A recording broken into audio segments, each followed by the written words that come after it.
Welcome to episode 10 of the Irrelevant RockCast with myself, Mr. DuPont, and me, Matt Mills. And this week, Matanza Mafia Fedora is in Cardiff, where he's at a Comic-Con, I believe, meeting his hero, James Masters. So we will be without him this week, but he will return next week.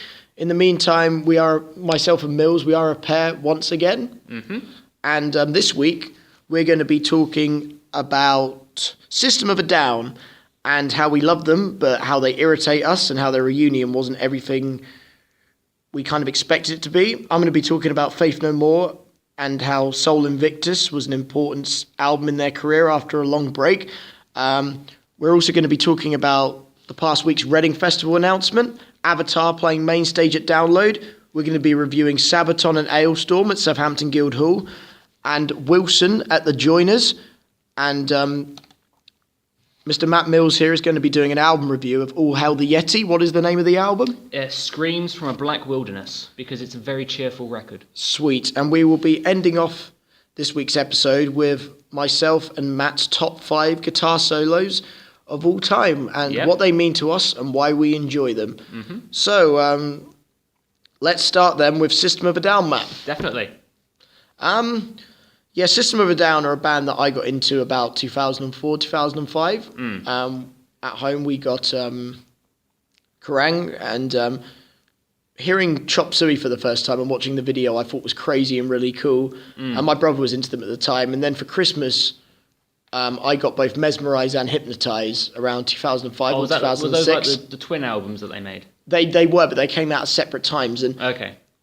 Believe it or not, a lot of fans don't like those two albums. They prefer the earlier stuff because they've got 5 studio albums altogether and haven't made an album since 2005. They haven't made an album in 11 years. Yeah, 11 years, and they were the biggest heavy metal band on the planet.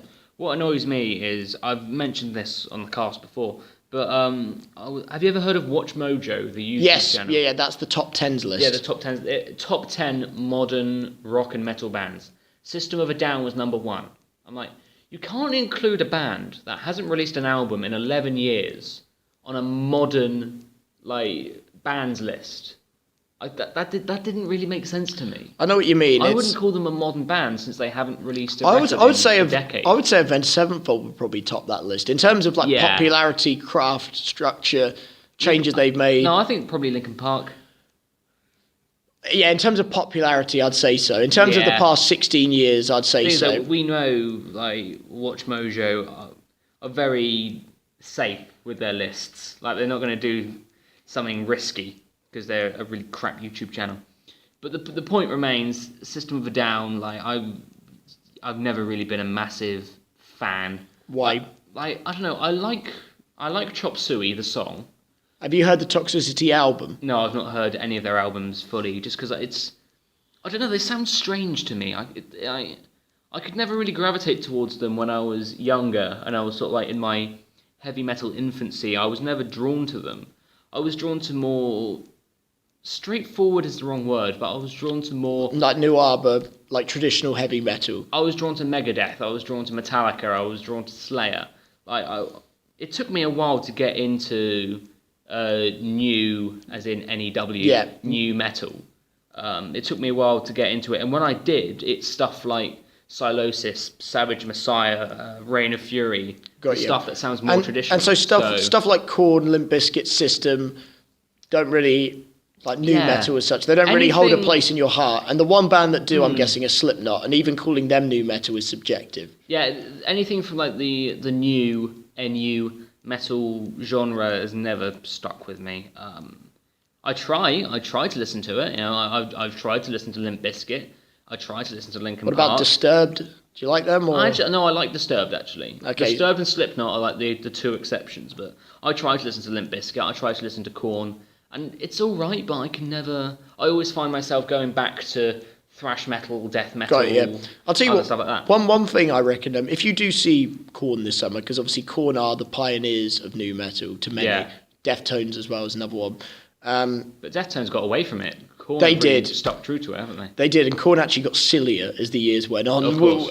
However, One thing.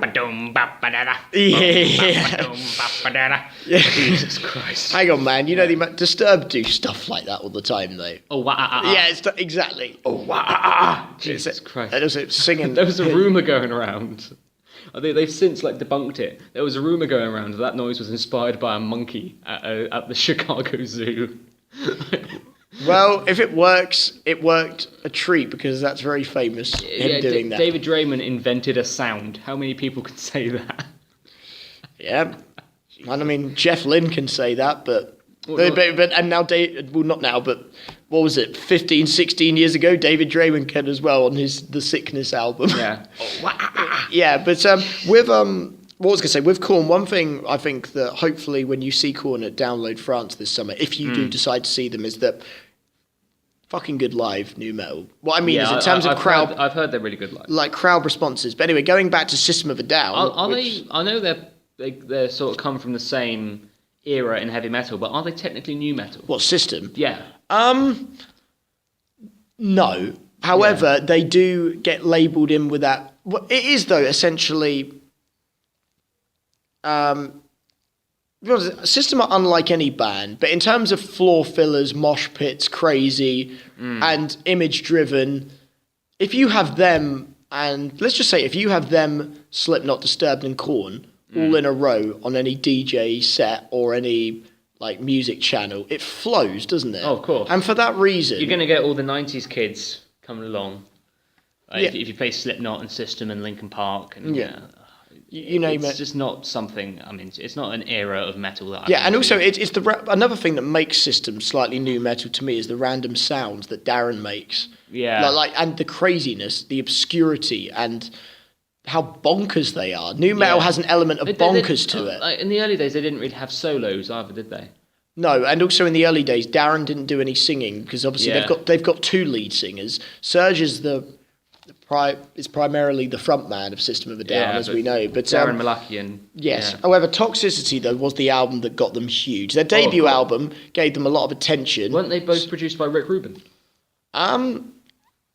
I think so. I don't want to... He definitely produced one of them. Toxicity was definitely produced by Rick Rubin. Yes, and... The debut, I don't know. I think it was. Toxicity is a masterpiece. It's just... I've only heard Chop Suey from that record. Do you know Toxicity, the song, or Aerials, or... No. Like I said, it was something I was never drawn to. Got you. Well, the opening track on that album called Prison Song is... Yeah. The songs are short, but they hit you like a jackhammer. The same way, like how on Raining Blood by Slayer, I know it seems weird to compare Slayer and System of a Down, but you know how if you listen to Raining Blood, it's like you're getting punched in the face a million times short, by a boxer. Snappy. Yeah, and you feel like being a human punch bag to an album. In many ways, Toxicity is kind of like that, the way it jumps out at you, and every song is totally different, and those songs stay in your head. And the album isn't that long, it's like, 40 minutes? But there's about 14 songs, each song is like 2.5, 3 minutes. And it's just, in terms of, we're both writers, I do like creative writing and I do drama and stuff, and I feel I know what creativity takes. It doesn't mean I'm the best at it, but when you listen to some albums by people, you sometimes think, how the fuck did they think of that? Oh, don't get me wrong, I respect them. Yeah. I respect System of a Down. Yes. I respect any metal band that's able, apart from baby metal, I respect any metal band that's able to sort of become mainstream and able to break through that glass ceiling. Yeah, and I think there are rumours that System of a Down came up with all these songs because they took a fuckload of drugs or whatever, but regardless whether you do or don't, who cares? And some, like I said, Toxicity was the album that got them huge. The year after, they released the songs that I believe weren't good enough to make the Toxicity album, which was called Steal This Album, which was the follow-up, which is also brilliant. I love that album. It's actually my friend Dave. Shout out to Dave from Southampton. Me and him saw System together last year at their only UK show at Wembley. And Still This Album has a place in his heart. It also has a place in my heart. But I'm not sure what my favourite System album is because I love all 5 of them. I would say their most mainstream sounding album. I know people would say Toxicity because it's got the biggest hits on, but I would say that the Mesmerize album wasn't as heavy as the previous ones, No. and it was, let's just say, System sounding the most like Disney Fantasia or whatever how you want to think of. Let's just say they've always been bonkers, but there is a bit more radio friendly meets Disney. Yeah. I mean, that's what I'd say with Disney System of a Down. I so want to hear that. Yeah, what I mean is it's their most like that. It's the safest. Yes, safest records. But nonetheless, there were songs on Hypnotise and Mesmerise which are classics like BYOB, obviously better known as Bring Your Own Bombs. Yeah, I know BYOB, or Biob, as I used to call it. Yes, and that song's brilliant. That is a good song. Yeah. And that and Chop Suey are probably the most I listen to. Exactly. And also other songs of the album. There was the song Hypnotise. There was also Lonely Day, which is their power ballad. I think I played that on Guitar Hero once. That's the song that goes, such a lonely day, and it's mine. Yeah, I think I've played that on the new Guitar Hero game, actually. That. And what's the question?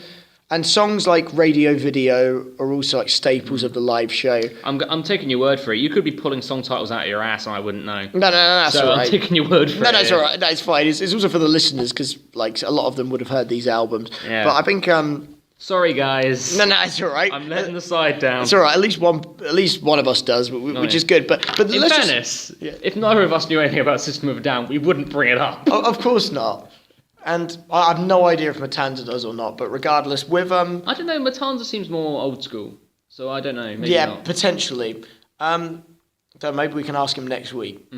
Shout out to Matanza. We miss you, buddy. We do. And yes.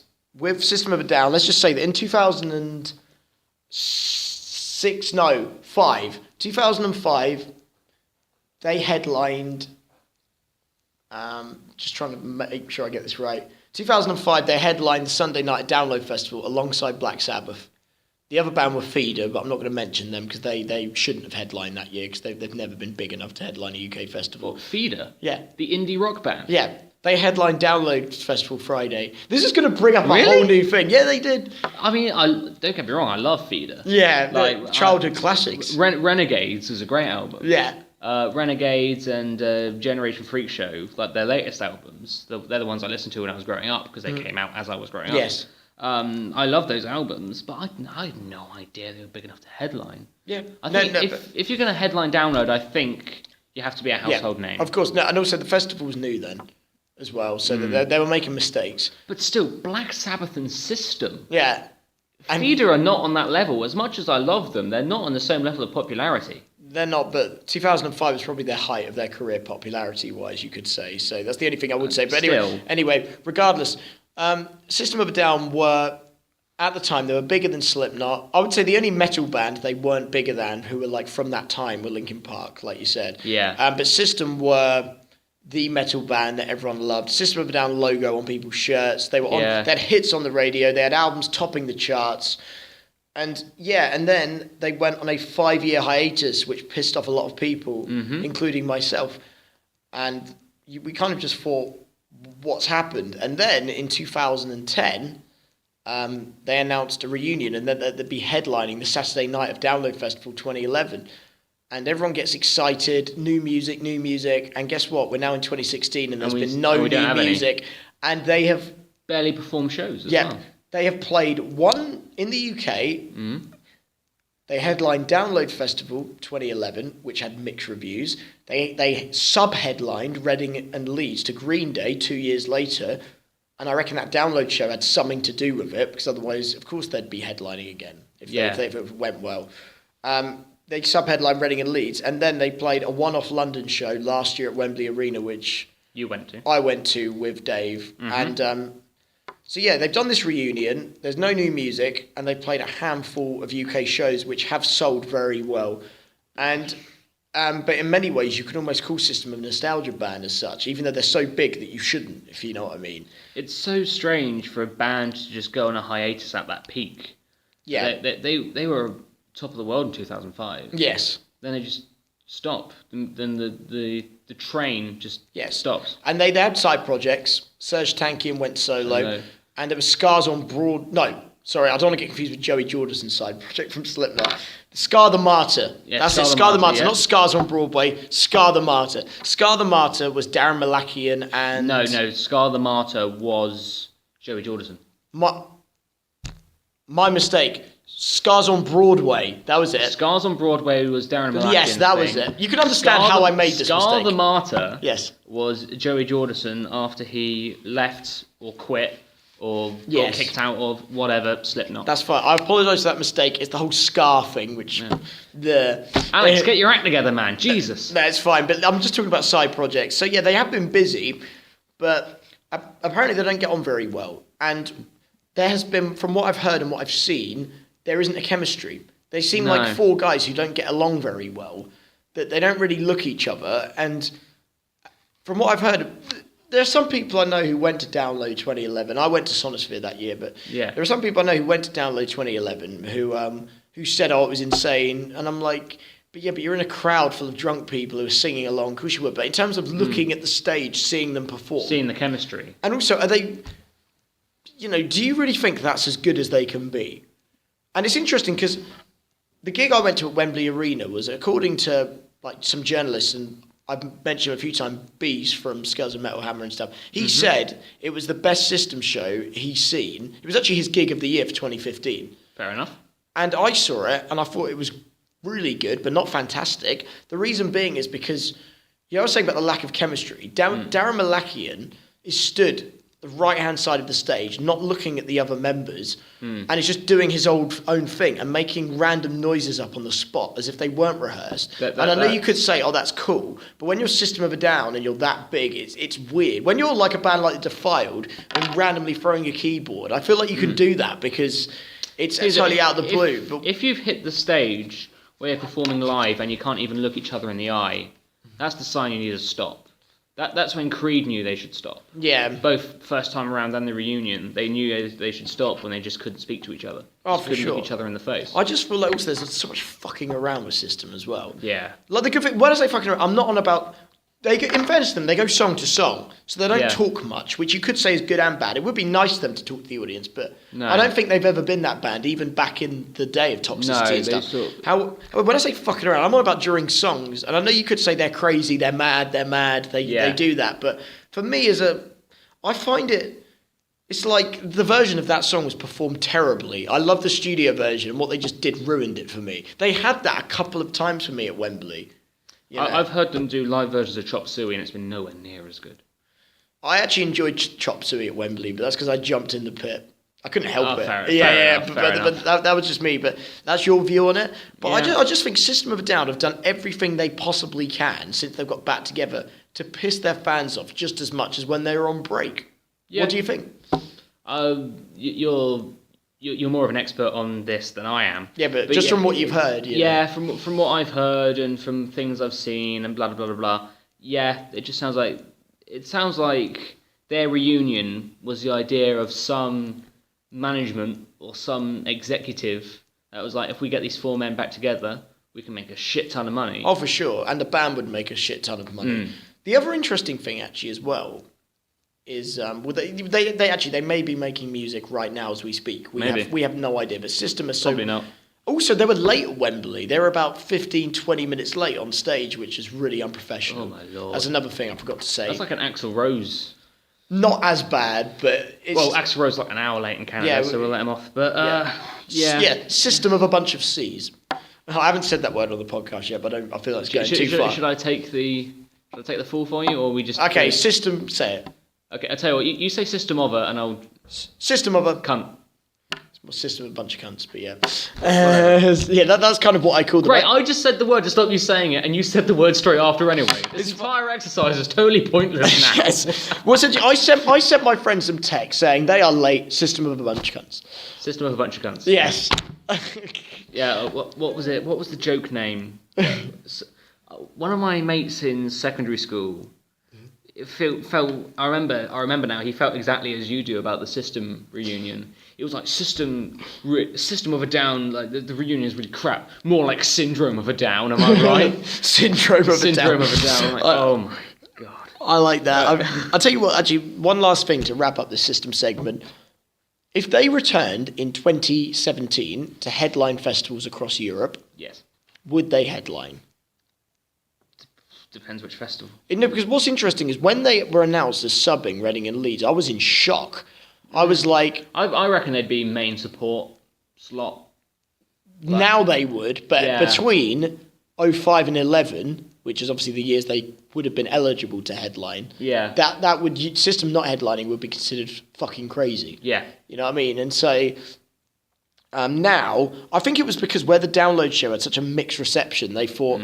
System wanted, and also 2013 was a big year for Reading Festival. They had Eminem headlining, they had Green Day headlining. Those are big. They are big Wembley Stadium size headliners. It's like what we were saying about Bullet for My Valentine last week. Yeah. Like it's sort of they dropped their position. A band can drop. It's a different reason, but a band can have a drop in their profile. For sure. However, they sold out. System of a Down sold out Wembley Arena in 2 minutes. I'm not even kidding. Really? Yeah, 2 minutes Jeez. every single seat. And floor. Nice. Yeah, and same way that Slipknot and Korn did on the opening part of the Grey Chapter tour before the album even came out. I think that tour was announced. But yeah, nonetheless, that wraps up System of a Down. And if they do return with a new album, which I hope they do, I hope it will be awesome, and I hope that they can get along and be friends again, so I can have the System of a Down of old back. But anyway, moving on, we are now. Shall we do festival announcements now? Yeah, do you want to do the Reading one? We'll both do it, but let's just say this. Reading Festival announced, I don't know exactly how many, but they announced, I don't know, must be 20 to 30 bands, something like that. That sounds about right. Yeah, 20 to 30 bands, a lot of them on Sunday at Reading Festival, obviously Leeds on different days, and they've announced their second co-headline. Okay. And... let's just say I'm not going. Yeah. Well, you're going to have to feed me all this information. I've had my head in the sand so much that you'll find, dear listeners, you will find out why in a few moments. I've had my head in the sand so much this week. Mills so is busy. That's fine. Mills is going to definitely with some gig reviews and some album reviews. He will be talking a lot more than me. I will elaborate as to why I'm sort of out of the loop in regards to festival announcements, but it's fine. We've only got continue. two. Of course. Yes. Reading Festival have announced Biffy Clyro and Fall Out Boy as co-headliners on the Sunday night. My favourites. Okay, this is what I think. I think that will sell. So in terms of business, it's good. Yeah. People at uni who are going to Reading are happy about it. This is my criticism. My criticism is I've never been a big fan of co-headlines in general. Like, it can happen. I think one, a festival is good. I think two, a festival is too many. Because that lacks a monster. Now, even though I've criticised Download for repeating their headliners, one thing you've got to give them credit for is they have three monsters. Of course Rammstein are a monster. Yeah. Iron Maiden are a monster. And Black Sabbath are also a monster. Yeah, the only monster that Reading have got are Red Hot Chili Peppers. And even they are much shitter as they used to be. Yeah. And... for me, what I mean is that Foles, I'm not really a fan of. Disclosure, I'm not a fan. This is just me. No. It's just an opinion. I'm not saying they're just not for me. My music taste is much heavier than the names of all of the bands you just dropped. Yeah, so. It's fine. Now this is... I'm the most metal, probably the most rooted in metal of probably the three of us. Of course, yeah, man. But Biffy Clyro and Fall Out Boy, they are good headliners for that festival. However, my criticism is... Biffy Clyro and Fall Out Boy both played on Sunday in 2013, which wasn't that long ago. Biffy headlined on their own in 2013, and now they're co-headlining with Fall Out Boy, even though in the UK, Biffy are a much bigger band. And Biffy sold out the O2, and also Biffy's latest album apparently went 3 times platinum in the UK, and Fall Out Boy's latest album was shit, even though it sold well. Really? Yeah, that's just from what I've heard. Like... and also, apparently, it's not that rock and roll, but regards to any of that, all I can say is... Isn't it called, like, Save Rock and Roll? No, that was the album before. Oh, okay. That was, like, the comeback album. I'm out of the loop. Yeah, but Fall Out Boy, though, for me, should be subbing. Like, pure subbing. I think Biffy headlining and Fall Out Boy subbing. Same way Fall Out Boy subbed Linkin Park at Download in 2014, which worked well. Yeah. And... they're missing a monster. I wanted to go to Reading if they had either Guns N' Roses or Pearl Jam. I remember a few weeks ago your hopeful optimism that Guns N' Roses would be announced as a headliner for Reading. Yeah, or Pearl Jam. I know I didn't mention that, but Pearl Jam, like I said, one of my favourite bands of all time who are big enough to headline any festival in the UK.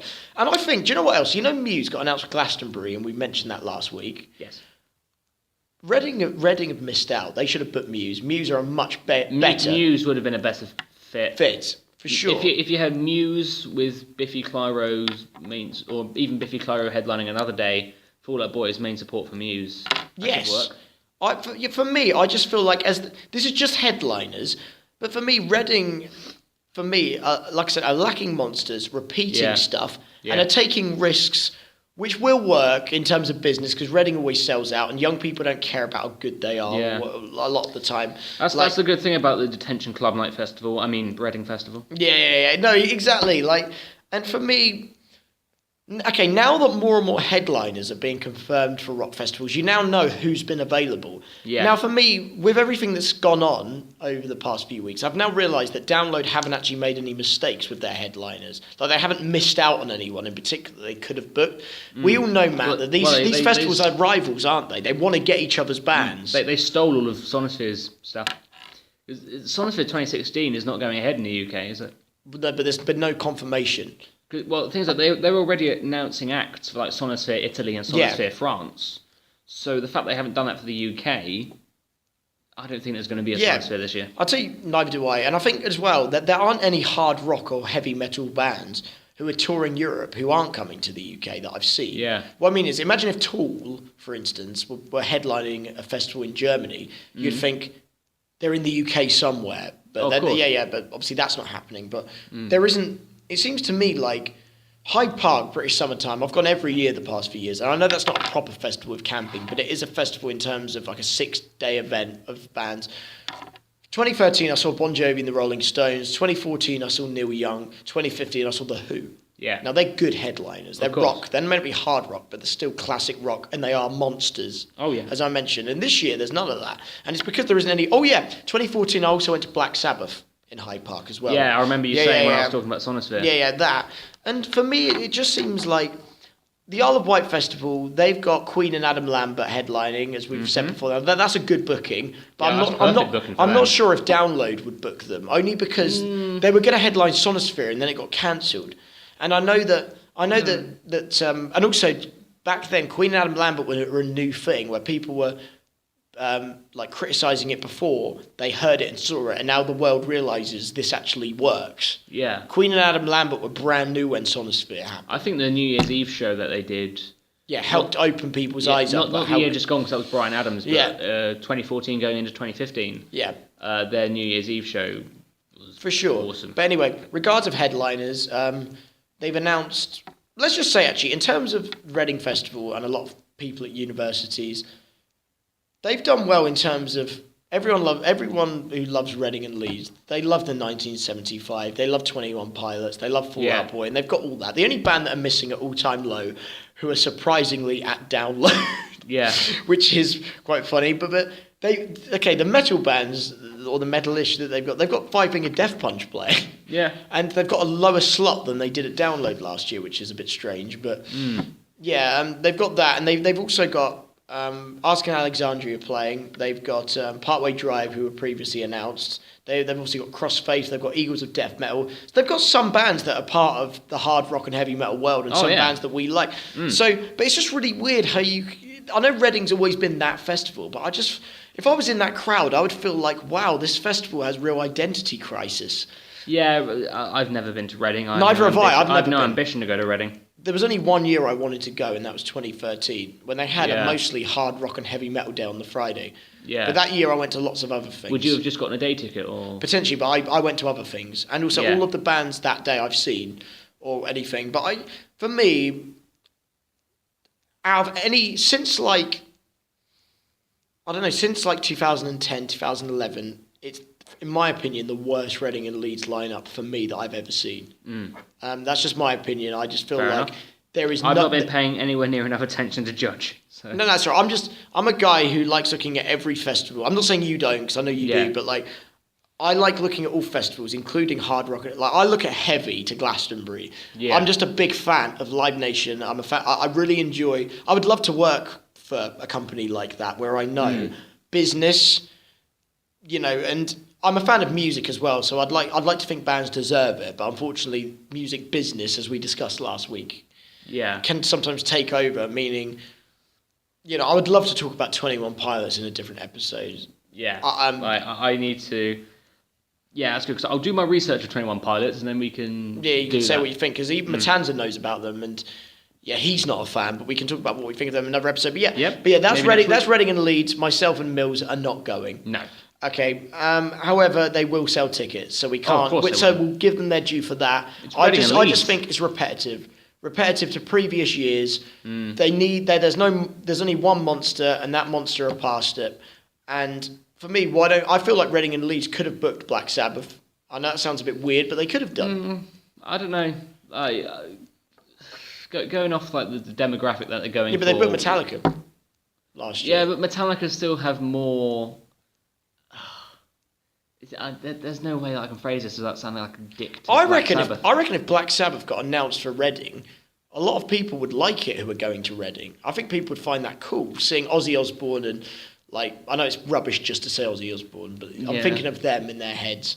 Yeah, bearing in mind that the Reading Festival crowd is like the detention club night crowd. Yeah, I know what you mean. So I don't know if they'd be receptive to Black Sabbath. They'd probably think that. But at Reading last year, they were really good during Metallica. But Metallica has more. Yeah, they're the biggest metal band on the planet. Metallica's more mainstream. Yeah, of course they are. Like everyone knows Enter Sandman. Yeah. Everyone knows Paranoid though. I guess. Yeah. But I know what you mean. I get it. And by the way, Iron Maiden have headlined Reading before. They headlined it in 2005, I believe.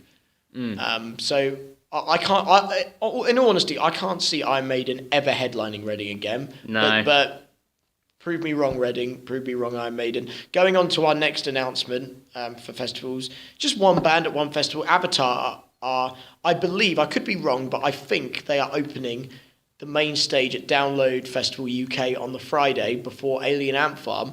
Well, that's what it looks like at the moment, and I think that is a fucking good booking. Yeah.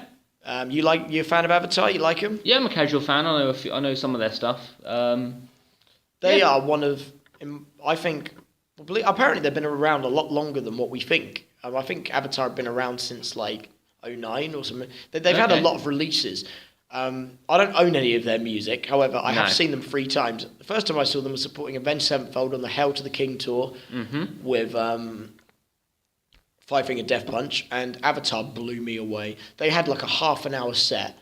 Those tunes, that audience, that response, the head spinning, the chemistry, the accents, the image, everything, and even the name. Because the name Avatar, you just think of the film. But now, I think of the TV series. Oh, fair enough. But like, Avatar, but now, because of what a big metal fan I am, and also how I've seen them 3 times and they've blown me away every time. Yeah. When you say Avatar to me, I just think of the band now, and I just at Wembley Arena, they are probably one of the biggest surprises I've ever seen in all my years going to gigs. The way they opened for Avenged Sevenfold at Wembley Arena, a little-known band who I've never heard of, comes on stage and completely like smashes you in the face with that set. Everything about it fit. For me, it was a 10 out of 10 performance. In terms, awesome stuff, man. In terms, like, I'm getting fucking hairs on my arms thinking about this. Like, it was, God, I cannot wait to see them at Download. If they open that main stage, they're going to get that crowd pumped for Rammstein later that day, and whoever else is going to play. And for me, Friday is probably the best day, in my opinion, main stage. But yeah, they're playing there. I saw them at the Talking Heads, and they were fucking awesome there as well. And they weren't even on last. They had Defiled. When were they at Talking Heads? They were at the Talking Heads in late 2014. Oh yeah, that was before I got into really, really heavy stuff. Yeah, they were what was it? I'm sort of very, in hindsight and like comparative to like, especially like you. Yeah. I'm quite new to like heavy metal. But you've done well though. I became a metalhead when I was 15 years old. Yeah. And like, so I've only really been listening to it for 4.5 years. That's fair play, dude. But I think the way you picked up on all this stuff is awesome. And they were supporting Defiled that gig. Mm. Yeah. Yeah. Defiled, by the way. got blown off stage, and Defiled don't normally do that. Defiled normally blow other bands off stage. Defiled, believe it or not, blew Alestorm off stage when they toured with them in Dragon Force. That tour actually happened. Dragon Force, Alestorm, and the Defiled. I'd love to do that. Defiled were the best band of the whole night. And then, as soon as I found out that Defiled had Avatar as their opening band, I was like, fucking hell. Avatar are going to destroy them. And that's exactly what happened. So, shall we take the Alestorm thing, use that as a bridge? Yes, and I'll just say the other time I saw them. The other time I saw them was at Download 2014, open the second stage. And now they're opening main stage, so it's going to be awesome. Happy about that announcement. If they Well get done, announced, Avatar. Good job, lads. If they get announced with Download France, or are they? Or don't you know? I don't think so. But if they are, will you see them? Of course. Yes, excellent. Well, anyway, Now we are going to make me a bigger fan. Oh, for sure. Anyway, let's use the Alestorm thing. Yes. Bit of a bridge. Sabaton, Alestorm, Bloodbound. Southampton O2 Guildhall, 29th of February. On Monday night. Monday night, the day after we recorded our last episode. Yes. Myself, Matt Mills, and Matanza, we all went to the gig, and we had a fucking good time. Oh, it was amazing. I was on the barrier. I think you guys were a little bit. We started off middle for Alestorm. Bloodbound we saw from a distance. Yeah. And during Sabaton, we were about 9 rows back in the middle next to the pit. I was right at the front on the barrier the entire time, starting at Bloodbound. I've written a live review of all 3 bands. That's up on National Student. Go and read it. Every week I'm going to plug the National Student because go and read my stuff. Do you want to talk about Bloodbound first? I thought they were impressive. I thought their sound was good from the distance I saw them. Yeah. Music slightly generic, but in terms that was my main issue. Yeah, but in terms of a little known support band for 2 bands that a lot of people know, like obviously I know people there are gonna know them. They're paying for that. But what I mean is, Alestorm and Sabaton are now becoming close to big names in metal. Yeah. Particularly Sabaton. I'd say both of them actually, only because I'd say I don't know actually, like. This is something we can talk about shortly, but Sabaton and Alestorm have definitely got bigger, hence this tour, and hence fantastic ticket sales. But Bloodbound fit the bill well in terms of being a half an hour warm-up slot to get the crowd involved and be happy on stage and appreciate being there. Yeah. And fit that bill with their sound. Yeah. Perfect booking. Of course. Perfect booking, however... The booking was great. Yeah, the booking worked well. They did everything they could. In terms of... I would say, in terms of the booking, it's an 8 out of 10 booking. However... I'd say it's great booking. Yeah, it's an 8 out of 10 booking. However, because their music isn't that brilliant... No. That's what... You know, you can listen to their music and enjoy it, but you can't... It's for me, it's not enough to make you want to buy an album. No, I gave them in my review, I gave them 3 stars out of 5. I loved the energy. So like a 6 out of 10. 6 out of 10, slap bang in the middle, average performance. Loved the energy, hated the music. Like, actually, no, hate is a strong word. I thought the music was really generic, pretty OTT at times. Yeah, I found it quite silly. Yeah, you felt like you heard it 10 years ago. Yeah, it felt really silly. They just sounded like even more over the top Hammerfall. Oh, okay. And Hammerfall are pretty over the top. Hammerfall are legends. That's the thing. But they are OTT. When they are a legendary band, you're always going to compare them to the legends. Of course. But Bloodbound sounded like a less exciting, sillier Hammerfall. The lead singer, I think his name was Patrick Johansson. I only know that because I had to write it in my review. Lead singer Patrick Johansson, he was a bit of a Bruce Dickinson rip-off in how he acted on the stage. Quite a few times he was like, "Scream for me, Southampton!" Oh, yeah. No singer should ever say "Scream for me" and then the city. Yeah, like, when I saw Ugly Kid Joe, well, I've seen them lots of times, but when I saw them at the Cellar in Southampton in 2012, he did something different, which works. He goes, "Put your hands straight up in the air and scream for me." He says that. Now, that works. He doesn't say the name of the city? No.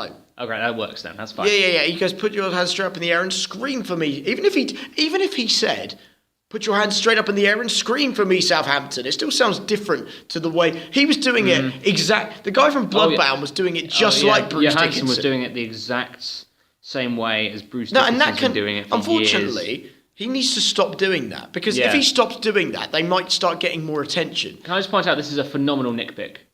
nitpick rather. Oh no, it is. But the problem is that Bruce Dickinson is the lead singer of the biggest British metal band of all time. Yep. And so, of course, anything you do that's remotely like him, let's say you carry a British flag out on stage, you can't do that, you know? Do you think him saying Johansson saying "Scream for Me"? I actually forgot about it. That's why I've mentioned it. Do you think him saying "Scream for Me, Southampton" because he was in the UK and doing a UK tour? Do you think it was meant to be a reference, or do you think he'd do that even when he's touring in like Germany? I reckon he'd do it. I reckon he'd do it in any country. Yeah, I've not seen enough live footage of them, which is weird because they just released a live album. So it'd be interesting to see actually if he they might have cut that bit out though. Possibly. Yeah. Like I can't imagine him doing it in like Sweden, where he's from. Maybe not. But maybe it's a reference, maybe it's not. But either way, it kind of. Sabaton must have taken them out because you said they're from Sweden. Yeah. They toured together before, must have done, right? Yeah. When I interviewed Per Sundström, the bassist for Sabaton, which we will talk about in a minute. When I interviewed Sabaton's bassist, he said, "Yeah, we first toured with Bloodbound in 2008." Okay. And they first toured with Alestorm in 2009. So this is a tour that was a long time coming. But yeah, Bloodbound were solid. They had the energy live.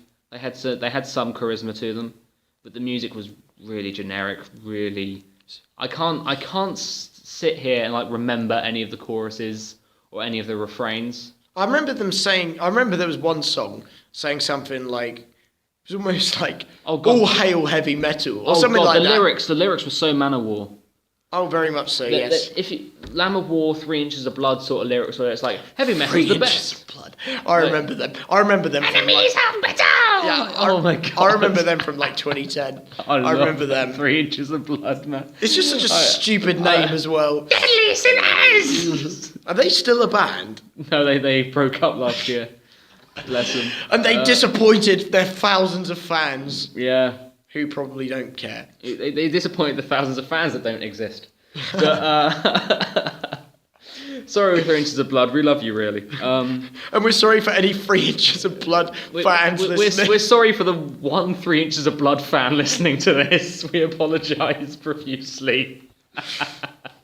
But anyway, so it seems to me like half an hour was a perfect time. You wouldn't have wanted another 10 minutes. Metal women! Sorry, I'm going to cling to this. Okay. Yeah, half an hour was fine. If you had another 10 minutes of Bloodbound, would you have got a bit angry? I would have uncomfortable. I would have ran onto the stage and rugby tackled the lead singer. Because it was starting to wear. So basically, thin. it's the lead singer's fault. No, not specifically. Right. But it was just starting to wear thin. Like it was generic power metal. The only saving grace was that they were was how into it they were. Okay. For a supporting band to be that into their music, I commend them for that. But it was pretty generic, hammerful music with Manowar lyrics. That's it. Like, when I say Manowar lyrics and hammerful music, the image that comes to your mind is exactly how they sound. It is that generic and by the book. Got you. I'm sure they're lovely guys. I mean, it's great that they've managed to get out and become international, but I wouldn't pay to see them again. Mm-hmm. Fair enough, man. So yeah, should we move on to Alestorm and their fantastic stage set featuring a rubber duck? You know, a set is good when the fans are chanting for it. Chanting for the duck. Like, what do you think of the rubber duck? Duck, duck, duck, duck. Like, we had fans chanting duck. All I can say is Alestorm and their time slot was absolutely perfect. They managed to squeeze in all but one hit. Yeah, what was the one they didn't? Wolves of the Sea. Yeah. Do you know that song? Yeah. That's actually one of my favourite songs of theirs. For me, it's a real sing-along. I know it's a cover, but they never play You Are a Pirate. So. Did they play Keelhauled? Yeah, they opened with it. Cool. However, it sounded shit, because we'll say it now, the sound wasn't great. The mixing. Whoever mixed that show, I'm going to slap you in the face. I'll tell you this. Because the guitars were way too high. Oh no, you could hardly hear Chris. But luckily the crowd was so loud that it didn't matter as such. Like, you couldn't hear his vocals very much. The guitars only really came out during the solos. Like during the rhythm, you couldn't really hear them much. When you could hear them, they were either doing a solo or the keytars weren't playing. Yeah. So the mixing was crap, but everything other than that was absolutely perfect. No, yeah, and what I've actually seen Alestorm about 5 times now, and one thing that I've only really just realised like properly is how how fucking crazy their music is and how crazy their fans are. On stage, they're really laid back. Yeah, all they do is stand there and play. They don't like over exaggerate. They just stand there and play. They seem like and they say the odd joke. But what I mean is how the shitting dick nipples are you doing tonight? What I mean is they could be a lot. Like while they're playing their music, they could be a lot crazier considering how crazy their music is. I think Christopher Bose was pretty mad. He was headbanging quite a lot. No, he was. But I'm on about like when he's singing. Like when he's singing, he's very controlled. Yeah, he's not like.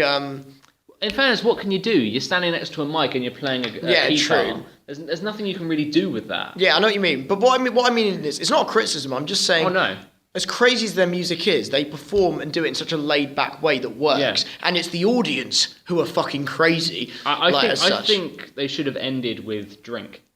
Oh, ended their set. They ended their set with Rum. Yeah, I think they should have ended it with Drink, because Drink got the best reception of the night. I reckon it should have gone Rum into Drink. Yeah. And no, they should have opened the encore with the sunken, and the sunken Norwegian because of One More Drink. Then Rum. One More Drink. Then Drink. Because then you would have had a hat trick encore of songs about getting pissed. The alcohol encore. Yeah, essentially. It's a bit like when I saw Electric Six in Brighton, they always do the gay trilogy, which is the new shampoo, Gay Bar, and Gay Bar Part 2. I like that. Yeah. But the thing is, they played Captain Morgan's Revenge, which is still one of my favourite songs. Yeah. Which is epic. That bit when it goes dun dun dun dun dun dun dun dun dun dun. Oh, that bit is like triumphant. Yes. Yeah. Things that they may be pirate metal, but they're also power metal. Yeah, they are. They're folk metal, power metal, pirate metal, heavy metal. Folk power, even elements of thrash.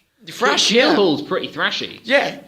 I think Alestorm are fantastic. Like in terms of getting that popular, writing music that some bands would struggle to make more than one album of. They've done it 4 albums. It's hard for a gimmick band to get that success. For sure. A band to have a gimmick to get successful. Sabaton and Alestorm have done that. So I would personally say, we'll talk about Sabaton shortly, but I would say that Alestorm are even more gimmicky than Sabaton. Only because, like with Alestorm, I remember seeing them do an interview a few years ago, and even they said that, their act's a complete joke. They're not really pirates. Of course. And when they're off stage, they don't go yaha and stuff like that. They're just normal people.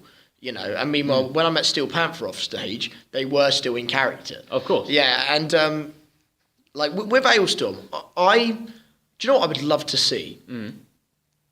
I would love to see them main stage at a festival. Like I know you saw them outdoors at Sonosphere. I saw them at Sonosphere, but that was the second stage. Yeah. But I bet you there was still a fucking big crowd though. Oh, it was amazing. Yeah, of course. I think they were on before Slayer. Oh, got you. No, it wouldn't have been Slayer. Slayer headlined the second stage. They're not. Yeah. On before Slayer on the second stage, I believe were like Carcass or someone. I think. No, it was Carcass. Yeah. Yeah, I think it went Alestorm, Carcass. No, Ghost were above Alestorm. Ghost were on the main stage.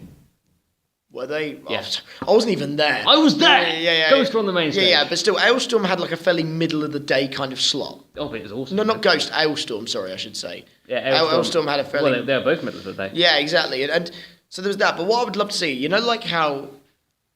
Alestorm proved that they can play in front of any size crowd. Oh, yeah. I have seen them in a venue that holds 300 people, and now the biggest crowd I've ever seen them at was actually Southampton Guildhall. I've never seen them play. Actually, no, that or Sonosphere. You should have seen them at Sonosphere 2014. It was madness. I saw them at Sonosphere 2011 in the Bohemia tent, clashing with Limp Bizkit. And I chose Alestorm. I'd choose Alestorm. Yeah, I love Limp Bizkit as well, but I chose Alestorm. I'd choose Sitting in Silence over Limp Bizkit. No, fair enough, dude. But yeah... I can just point out, Sitting in Silence is not the name of a band. It's an actual action. No, that's Sleeping with Sirens who are shit. Yeah. Anyway, well, my opinion. But with... That's your opinion. I don't know enough about I think they may be at Reading, but I can't remember. This is an issue for another day. Yeah, for sure. And But with Alestorm... You always said main stage, like at festival. I reckon, okay, they're nowhere near big enough to headline an arena. But I reckon if they supported, I'm trying to think of an arena-size heavy metal band. I want to see them support Steel Panther. Yes, if they supported Steel Panther instead of Bowling for Soup. Now I love Bowling for Soup, but like regardless, that would fucking work. And if I Bowling reckon for Soup supported Alestorm, who supported of course, yeah, who supported Steel Panther, that would be a gig. Yeah, for that sure. That would be a show. Oh, exactly. I love that. And I think that would totally work. Like I was thinking, it wasn't even just that because. The problem is where Alestorm are considered like a novelty or a bit of a joke to many or anything. Like I don't know whether to necessarily call Alestorm a novelty because they kind of are, but no, that's subjective. Things that I disagreed when you called Steel Panther a novelty. I think Steel Panther are more of a novelty than Alestorm. I think. No. What about equal? I don't think either can be considered a novelty at all. Okay, but anyway, regardless, I still love both bands. Yeah. But with Alestorm, their set, they played near enough everything apart from. I would have liked to have heard Wolves of the Sea, but in terms of hip, crowd-pleasing set, I liked it when I played Hangover, like the Hangover was funny. The Tayo Cruz cover. Yes, good crowd response to that. Shipwrecked is a banger. As always. Nancy the Tavern Wench is phenomenal. Everyone links their arms up, sings along. That's like their power ballad. That is their rallying cry. You know, that is a song that can never be left out the set. Magnetic North was a bit. Yeah, to be honest, I've said it before. Sunset on the Golden Age is, in my opinion, their weakest album, even though Drink is on there. Yeah, Drink is one of their strongest songs, I think. Yeah, for sure. I think Keelhauled might be my favourite track. Oh, really? But I don't think they should open with it. No. I reckon they should open... I reckon a perfect Alestorm set opener is like Over the Seas or Back for... Or even Shipwrecked. They opened with Shipwrecked in 2012 in Southampton, and the place just went off. Yeah, that would have been good.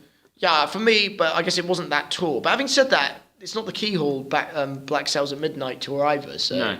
Regardless, but yeah, me and Matt Mills here, we can each have our own opinion of the perfect Alestorm set. They're what, an hour? Must have been an hour. I think they had an hour. Yeah, about an hour set. But yeah, everything was great, except maybe song structuring could have been a bit better in terms of the set order and the sound. The guy who turned the guitars up and microphone, because I couldn't hear Chris Bowes that well. I gave it a 4 out of 5, and it's sad because what contributed to me taking that 5th star was completely out of their hands. It was the sound quality and the set list mostly. I know how that feels.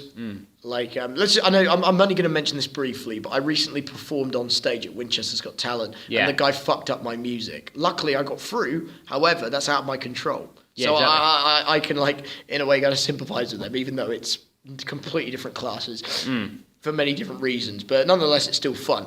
Right. So the final band, it was a co-headline, but the real headliner. The real headliner was Sabaton. Yeah. It's my second time seeing Sabaton, and wow, they completely owned that stage. Yeah, I gave them 10 out of 10. In the future, I can see them headlining arenas. Or if they don't, I will kill people. Yeah, they're better. They're made for headline, arena headline shows. Everything was fantastic except the closing song. They could have closed with a better song. They probably should have closed with Primo Victoria. They always close with Metal Crew. It's just a tradition. They always close with it because, again, this comes back to the interview I had with Parr. I asked him, why do you always close with Metal Crew when something like Primo Victoria is probably a lot more popular? He said, well, because all our songs are about war and death and quite dark subjects. Metal Crew is a song about heavy metal. And take everything else away, Sabaton is heavy metal. So we wanted to end it on a positive note, something that isn't about D-Day or bombings or Auschwitz or World War II. We want to end it on something that's about heavy metal because we are about the heavy metal. Oh, for sure. That was their reasoning. Crowd response phenomenal. Crowd were bouncing, they were pitting, they were singing along. The crowd response to Primo Victoria, which was their second to last song, straight before Metal Crew. Yeah, the bouncing. Oh my god, the crowd response to Primo was amazing. It was. And also the support from the fans was great because the amount of... Okay, I know you're at a Sabaton gig, but the amount of Sabaton shirts was wow, you know. Yeah, I bought one. I bought the camouflage coat of arms shirt. A shout out actually to Matanza. He brought a Darth Vader Alestorm shirt. That was amazing. And guess what? The guy refused to take his pound coins. I know, he ranted about that on the train ride home. Train ride home. Yeah, exactly. No, but you can't blame him. Oh, though, no, because, no, of because course not. that is British pound coins that can pay for anything. And if anything, you'd think they'd prefer the change. Yeah, I know. But, exactly. But this is really beside the point. It is, yeah. I think, but nonetheless, Sabaton were absolutely brilliant, and hopefully they can return to Southampton Guildhall again at some point in the future, but they may even get bigger in the future and not return. Kind of like Steel Panther. They headlined Guildhall, and then didn't come back. And, I want them back, though. Oh, of course it's the weird conundrum. I want them back, but at the same time, I want them to be massive. With Sabaton, if they headline Wembley Arena, you'd book it, yeah? Oh, God, I'd go. Yeah. This is why, straight after university, I want to move to London. Oh, for sure. Because every band that comes through the UK at some point comes through London. Oh, exactly. Fact. That's the true. only exception I can think of off the top of my head is when Trivium come in March. And you're going to Portsmouth to see them. I'm going to Portsmouth to see them, but they're not going to London. I love the Pyramids. So did you see Airborne there? I did see Airborne. Yeah. That was Airborne with... who's the band with the Cookie Monster vocals? Orange Goblin. And the Treatment. Yeah. Did you go to that gig? No. No, I saw The Darkness there as well on their 10th anniversary of Permission to Land. Their only good album. And in my opinion, don't mean to go on to a whole new segment. In a previous episode, I think it was episode 4, me and Matanza discussed The Darkness. I love The Darkness. I just think that was episode 3. 3, yeah. I just feel like the inconsistency of the later albums compared to Permission to Land, which is a stormer, frustrates me to make them. But anyway, regardless of the point... Sabaton... killed it. Yeah, and Hell and Back is still my favourite song. And I had... Hell and Back was good. Yeah. My favourite outside... My favourite at the performance was Prima Victoria because of the reaction of the crowd. My favourite otherwise is Atero Dominatus, which is quite an obscure pick. But I love the opening of it. They just shout like Atero Dominatus at the start. I love that. For sure. Lack of pyro though was hopefully. Yeah, they didn't do. I don't think Guildhall ever does pyro. No, it doesn't. The closest thing I've seen is when the Darkness played. They had a buttload of smoke come out, but there was no. And Steel Panther had a big stage show, but there was no fire specifically. No. Obviously, Sabaton did have their traditional tank drum kit, which looked fantastic. Awesome. I loved the way the band members interacted off each other. Yes, they're very happy to be there. They love it. I've never seen a band look happier, probably ever. I've never seen 5 men that enjoy their jobs as much as Sabaton does, because they interact with each other a lot. They joke with each other. They kick each other in the ass and then they just run around the stage. I know I keep bringing them up. You could say Steel Panther look quite happy. But, but every time we mention something, we always bring up Steel Panther. Every time we just always have to disagree with each other, don't we? Yeah. We always have to one up one another. You name it. But but one thing we can definitely agree on, it was a fantastic evening. Oh, of course. And if you didn't go, shame on you. If you like those bands anyway. If you said at any point in the build up to this gig, I would go, but it's detention that night, I am just gonna smack a bitch up. By the way, detention wouldn't let me in after, even though they put on their Facebook that that they should let us in, which is rubbish. But anyway, regardless of the point, detention is crap. I had a fantastic night, regardless of not getting into the club after. But this is a random tidbit talking about detention. Yeah. If you look on the Winchester Student Union Facebook page, if you look at the reviews section, 6 reviews, all of them 1 star, and they all say the security is shit. Every review says the security is utter crap, and they're all 1 star. I find it so amusing. Fair enough. I see your point there, man. But yeah. Shall we move on to Wilson? Yes, Wilson was Thursday evening. Actually, no. I want to talk about my interview. Actually, yes. Talk about your interview with Sabaton. Right, yes, I had an interview with Sabaton at the Southampton Guildhall before the show. Originally, I was told by the manager it was going to be Joachim, the lead singer, but it turns out it was actually Pa. I got told on the day Joachim isn't doing press on the tour, and it was going to be par. So yeah, that was absolutely fine. I got to go behind the scenes of the Guildhall, which is all really, really cool. Yeah, I went into the band's dressing room. Chris, their guitarist, was asleep, which I found quite funny. Of course. And I sort of went through with Palmer. We had a chat for about 20 minutes. It was all really, really good stuff. The transcript is now up on National Student. Also, National Student, I'm now the contributor of the month. Yay! Good work. Mills has been promoted. Yes, I have been promoted, but I'm still not getting paid for it, so it doesn't really matter. It's fine, man. As long as, you can still attend these things and still write about them and still get them published. I still get into gigs for free and get to meet my heroes. Of course. Did you get into Sabaton for free? The offer was there, but I already had a ticket to Sabaton. Okay. So they gave me a press pass, but I already had a regular ticket because I'd already paid for one back in October. Okay. So that was yeah. So I already paid for that one. I wasn't really mad about it. No, that's cool. But yeah. You seem like a lovely guy. He was salt of the earth. He was really, really lovely guy. Pretty quiet at times, but really intriguing. He does his talking on stage with his bass, right? Yeah. He was really intriguing. I learned a lot of stuff, mostly about the gimmick of the war themed lyrics. I learned a lot about that. Apparently the plan was originally they didn't want to do that. Originally the plan was they were only going to do it for the one album for Primo Victoria, and then move on to something else. But that was the original suggestion. But it worked so well that the fans would have been disappointed if they changed. Well, no. It was more that they wanted to make Primo Victoria a concept album. Primo Victoria was delayed because they were looking for a record label. So they wrote a Terra Dominatus, as they were recording Primo. And because they had so many ideas about war left over, they included that onto a Terra Dominatus. And they just thought at this point, let's just keep going with it. Because we've got 2 albums about it. They went really well. We've got even more ideas. Let's just keep going. And I thought it was awesome. Yeah, very good career move. Yeah. Put it that way. And it's actually, I find it a breath of fresh air for a Swedish band to do that in the power metal genre when majority of Swedish bands are hair metal bands. Yeah. They are, and I'm on about the past decade, If they're from the 90s, they're probably Melodeath. If they're from now, they're probably glam metal / power metal. Yeah, because bands like Crash Diet, Hardcore Superstar, Heat, they're bands that are moderately successful, and they're hair metal bands. And then you have Ghost, who are just fucking weird.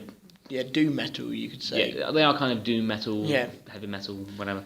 They're not that. The problem is they're called a heavy metal band, but they're not heavy.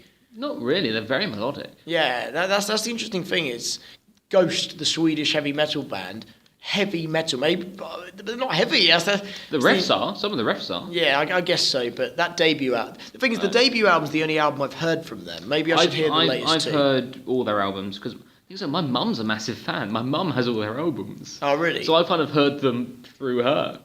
Nice one. Shout out to Matt's mum on Mother's Day, which is the day that we're recording this. Dude, you can't say shout out to Matt's mum. People are going to assume shit. No, but hang on, then. Shout out to Matt's mum for listening to Ghost. And we're recording this on Mother's Day. It's relevant. It flows. Yeah, okay. Anyway, Swedish bands. The point is, Ghost. They do have It's fine. Matt Mills is currently in stitches. They do have their heavier moments, on their second album. The first track is called something Latin that I can't remember, and it does open with a very heavy sort of doom death metal riff. So they do have that heaviness to them. It's just where they're so laid back on stage. I love the charisma of the Ghouls, of Papa Emeritus. They've had 3 Papas. Yeah, well, it's the same guy. He just wears a different costume every time. True. It's the same voice. So it's the same guy, but they just for every album cycle they just give him a new gimmick. I give him a slightly new look, but he's always Devil Antipope. They actually played a gig recently in London that sold out. Yes, they did. Yeah, because I saw that on Facebook actually. Saw a friend stood next to the sold out poster, which was quite cool. But anyway, do you want to talk about Wilson at the Joiners from Thursday evening? Let's talk about Wilson at the Joiners. This was Thursday the 3rd of March. I'll talk about... It was a very long and busy day, so I'll just go through it chronologically. It started out, I had an interview with Chad Nicefield, their lead singer, who I've interviewed before over email. I had an interview with Chad Nicefield and their guitarist, Jason Spencer. The original plan was to do it in the venue, but the Joiners was locked. So if you can imagine, me and 2 rock stars in the back of a van, just talking. There's nothing wrong with that. We're currently recording in St. Alfred, I should say. Dude, don't rat us out, dude. They're gonna know all our secrets now. You name it. But yeah, like back of a bus. Well, no, it wasn't a bus. It was literally a van. Coach, sorry. Van. It was a van. It was literally a van. So you guys at the back of a van. Yeah. With your asses on the floor. Well, no. They had just enough seats.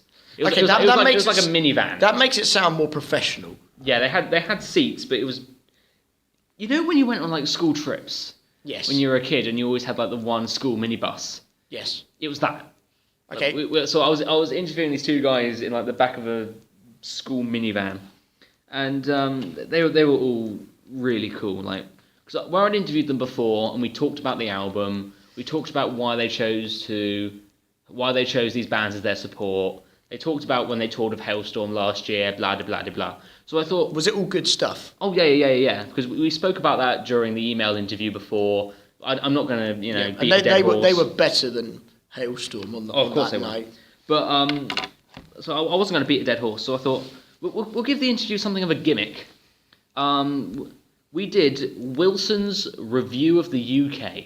Is what we did. I asked them a bunch of random shit about the UK, like, what do you like our food? Do you like our beer? Do you like our bars? What do you think of our roads? Just how an American band sees England, and it was hilarious. What did they say? They went on a 2-minute rant about roundabouts. Oh, yeah. Because one of them didn't mind them. Like, Jason didn't mind them. He said they're all right when they're quiet. And then Chad goes, he loves them, but I fucking despise the things, right? And then he goes off on one. He's like, I just want to turn fucking right. Why do I have to go around this massive thing in the roads? And I'm already on the wrong side of the road, on the wrong side of the fucking car, so why do I have to do this? He was going on a complete meltdown, and I loved it. Of course. It was great. To be honest, I know that they're not anywhere near as funny as Wilson from the sound of things, but when I saw the Gaslight Anthem at Alexandra Palace in 2014, actually, no, it wasn't. It wasn't that gig. It was Southampton Guildhall in 2010. Wow, big difference. Guildhall in 2010 on the American Slang Tour. I remember Brian Fallon saying on stage about how driving around Southampton is a fucking nightmare. And he kind of said in the States they're used to driving down highways and saying straight road and cruising. He said cruising. He said you can't do that here in the UK. That's what they said. They said they hated driving around London. And they pointed London's outside. The worst. They pointed outside the minivan. One of the wing mirrors had been taken off. They said scaffolding truck did that yesterday. I was like, great. They said we've bumped into so many curbs. We've bumped into so many tight corners. It's been unbelievable. Of course. They're crap drivers. And then they started ranting about taps. They're like, because like they said, like Jason goes like, I don't like it how over here you have the hot tap and the cold tap. Like, why can't you just have the one in the middle? Like obviously we're starting to get that now. Like every so often, we do have the bathrooms that has like, in our student accommodation we have the one tap in the middle that you can change the temperature of. Yeah. He's like, no. So what you do is you have the 2 taps. You turn them both on. You burn your hands in one, and then you freeze them in the other, and pray to God that you find the happy medium between your burnt, frozen hands. I thought, okay, fair enough. He said, and then he was like, your toilets use too much water over here. What? They were probably just coming out with all these really random... No, I loved it. I thought it was great. I don't remember them supporting Hailstorm being that funny, but that might be because they're a support band. When they're on stage, are they just as funny? Oh yeah, their poor drummer. Their drummer, who they just called Pooey, Puhy. Is that his stage name? No, that's his surname, just Puhy, Pooey. His full name's like Matthew Pooey or something like that. Okay. They just call him Pooey. And what he does is, they were telling me, like, when Pooey's doing, like, the drum fill, he closes his eyes like he's on acid, like, to really concentrate. So every so often we just lean down and go, ah! Apparently it freaks him the fuck out. They didn't do it. Wakes him up. Yeah, they didn't do it during the show, but, like, he was just telling me about when they did it, and, like, apparently he eats like a pig. Nice. They just bitched about their drummer for a while. It was a really fun interview. Like, we were all... So it's mostly just shits and giggles. It was... Oh, well, things like that, that's what they wanted. Like, they want to enjoy it. They had 3 interviews that day. Yeah, so they Like, didn't, they didn't want the same old questions. I knew going into it, it's the last show of their tour. They're going to be burnt out. Yeah. They have 3 interviews on the same day as I do. So you're thinking of being a fan as well as a journalist to make them happy. I don't want to be an arsehole journalist. Like, Yeah. I'm not going out to get a scoop on a new album. And also you're interviewing bands you like. I think that helps. Yeah.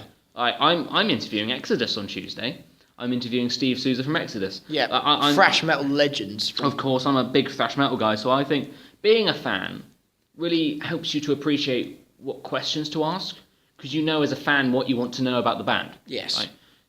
You don't be as a journalist and as an interviewer, don't ask questions they've been asked a million times before.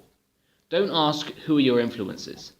They will be bored to tears at that question. Yeah, who's the man who inspired you to pick up a guitar or sing? Yeah. Shit So like, I don't ask bands that unless they're like a really sort of like up and coming band that haven't done many interviews the before. person who's put you there wants you to ask that question. Yeah. But my editor is very loose with what I ask.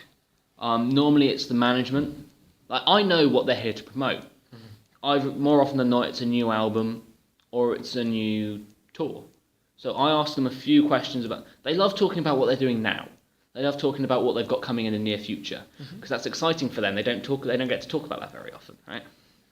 And that will be old news by the time the next tour comes around. So you've got to sort of relish the moment. So like you talk to them about doing the review of the UK was a really fun thing to do, like for sure. Because I didn't ask them about. So what's your favourite song to perform live? Yes. Where did they play in London? The Barfly. Barfly, I've been there. I've been there once. I was there for Jet Black's album launch show of Irrelevant RockCast in 2012. Good venue. Yeah, man.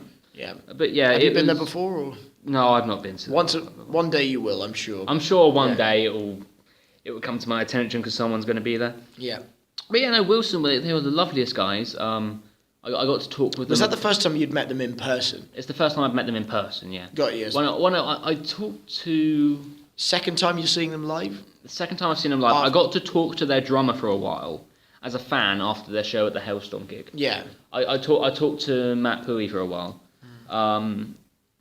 Yeah, they were lovely guys. Like they were hungover, they were tired, they had interviews, but I'm really sort of quite proud of myself. Like as that we really had a good time. Sweet. It was really good fun. It was like just 3 mates chatting, which I loved. And like that's how it should be. We talked about the 30th anniversary of Master of Puppets. It is as well, which Metallica should be doing, but they're not. Nope. Well, because they're working on a new album, aren't they? They are, but that would still... in fairness to Metallica, in 2006, they did a Master of 20th Puppets, anniversary. Yeah. But yeah, I talked to... because Chad had to leave halfway through, about half an hour in. I got a good 45 minutes with Wilson. About half an hour in, Chad had to leave because he had an interview with a local radio station. So I just talked with Jason, their guitarist. We talked about 30th anniversary of Master of Puppets and what Metallica meant to him and blah blah blah blah. So that would be a nice little extra side piece that I can write a short article on. That would be really really nice. So yeah, I got one segment of the interview is already up, the UK review, but we did a few other segments as well. We did a Wilson's guide to what you need to be a rock star. Wilson talk 30th anniversary of Master of Puppets. Those little segments will be up during the week. Excellent. And gig itself? Gig itself was absolutely fantastic. Busy? 4 bands. 4 bands. 4 bands. Arid Wave, Lonely Dakota, Raining Days, and Wilson. I gave Wilson the full 5 stars because their energy was second to none. A couple of them, there are loads of cameras. So I was thinking they're filming a new music video. Oh, cool. Okay. Which would be really cool. But yeah, their energy was amazing. They all stage dived, like they all interacted really, really well. That was amazing. Jason threw me a pick on stage. That was really sweet of him. Was busy audience or what was it? Audience was really good. Was there what was 150 capacity venue? Yeah, it was about that. It was about 100 people. So two-thirds full. I'd say it's about 100, 125, based on I don't know. But they played like it was an arena show. Oh, nice. Like they really seized, as they should, you know. They really seized the moment. Loved it. And also, as we all know, the sound of the joiners is awesome. Yeah. Raining Days were good. The highlight of their the highlight of Raining Days' set was when the bassist for Wilson, a guy called James, bassist for Wilson, went up on stage during Raining Days' last song. He was wearing only black underwear. On his back, someone had drawn in marker pen a massive 2-foot penis. On his torso, someone had written "Raining Gays." And he went around dry humping the band while they were playing, then proceeded to pull a banana out of the front of his pants, shove it in the face of the bassist, moon the drummer, and then stage dive. I've never seen anything like that at a gig before. And the thing is, though, you know that really happened because I cannot make that shit up. Of course. It's like he just went on stage, pulled a banana out. Sorry, can you repeat who that was? That was James, the bassist for Wilson. Oh, okay. Who were about to It's just banter, isn't it? Yeah, banter. It was on stage banter, and because it was the last show of the tour, he went up half naked and just started dry humping his supporting band, as you do on tour finales. So, but your memory of them was that? Yeah. The rest of Raining Days' set, I can't remember because that is such a haunting image. Lonely Dakota were okay. They had technical problems. The guitars kept cutting out, so that really marred the set. Oh, by the way, I gave Raining Days 4 stars. Lonely Dakota get 3 stars. I'm going backwards for some reason. That's fine. I started with Wilson. It's because of the interview. Yeah. That's what led on to it. Yeah, so Lonely Dakota, 3 stars. Arid Wave were the hometown favourites. They were a local band. Really amazing for an opening band. Really, really good. They're very Nirvana-esque, sort of like grungy. Grunge, sludge rock with a little bit of garage. Punk. Yeah, that sort of style. It was really, really good fun. I left with a Arid Wave album. Oh, did you? Just you paid your money towards it. Yeah. They were a great band. I got to talk, and then during the Wilson set later on, the 3 guys that make up Arid Wave had a 3-man mosh pit just in front of the stage, which I thought was really, really cool. Not only are they supporting this band, but they're also like massive fans. I thought that was really, really cool. But yeah, 3-man mosh pit. 3-man mosh pit was awesome. And no one joined in? People should have done. Well, I was right at the front. I wanted to stay at the front. Nah, I know what you mean. But yeah, it was Arid Wave 4 stars, Lonely Dakota 3, Raining Days 4, Wilson 5 stars, 10 out of 10. That's me done. Sounds like a great evening. It was great. It was great fun. Hopefully, Wilson, the entire day from the interview through to the end of the show was great. Did you ask Wilson if they're going to be at UK or just European festivals? I did not know because they're working on the album. True. No, but you can still work on an album and play a festival. I don't know. Yeah, I feel like they would have announced it by now. Potentially, but maybe that can be a question for next time. Maybe for next time they come around. Yeah, whenever that is. This time next week, I will be talking about my interview of Exodus. Excellent. And how that went. And the gig itself.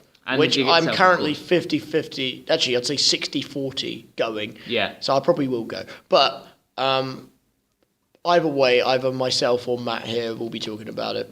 So it is Exodus, Lost Society, and Dendera. Okay. And for those of you who have a good memory, in episode 5, I reviewed Lost Society's brand new album, so it'll be interesting to see them live as well. For sure. And Dendera are a band that I first saw in February 2011 supporting Taking Dawn, so my history with them goes way back. Dendera, I love Dendera. Yeah, Dendera are... Lovely guys as well. Yeah, one of Hampshire's leading lights. Yeah. Oh yeah, they're headlining the Southampton Annihilation Festival. Isn't that the firehouse? Or yeah, it's a firehouse in May. That'll be a Everyone good go one. to that because that's going to be awesome. It will be awesome. Dendera, Fen, King Leviathan, all these awesome bands are going to be there. Our what are they called? Desolator playing the thrash band. I think so. Yeah, they're good fun. I can't remember who else. Divine Chaos, maybe. Got you. I've just thought of something before we move on. Go on.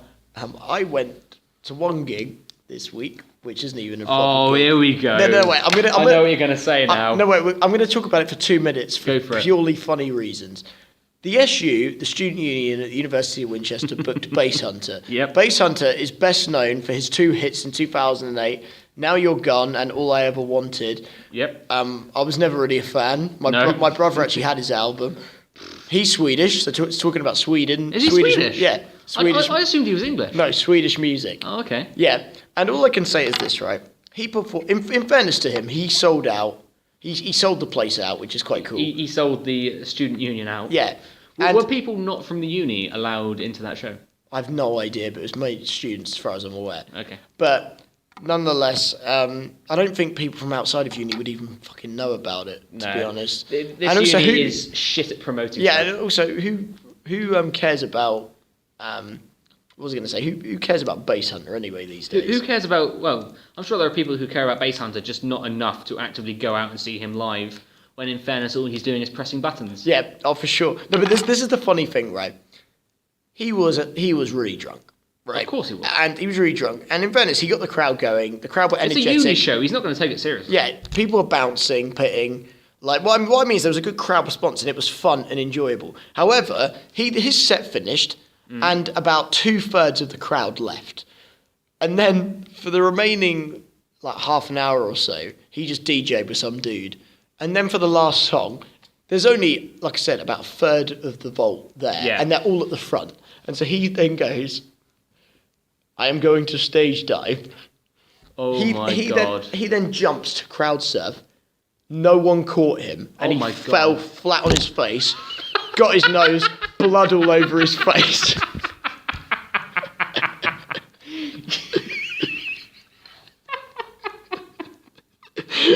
Are you serious? And I How many people were there?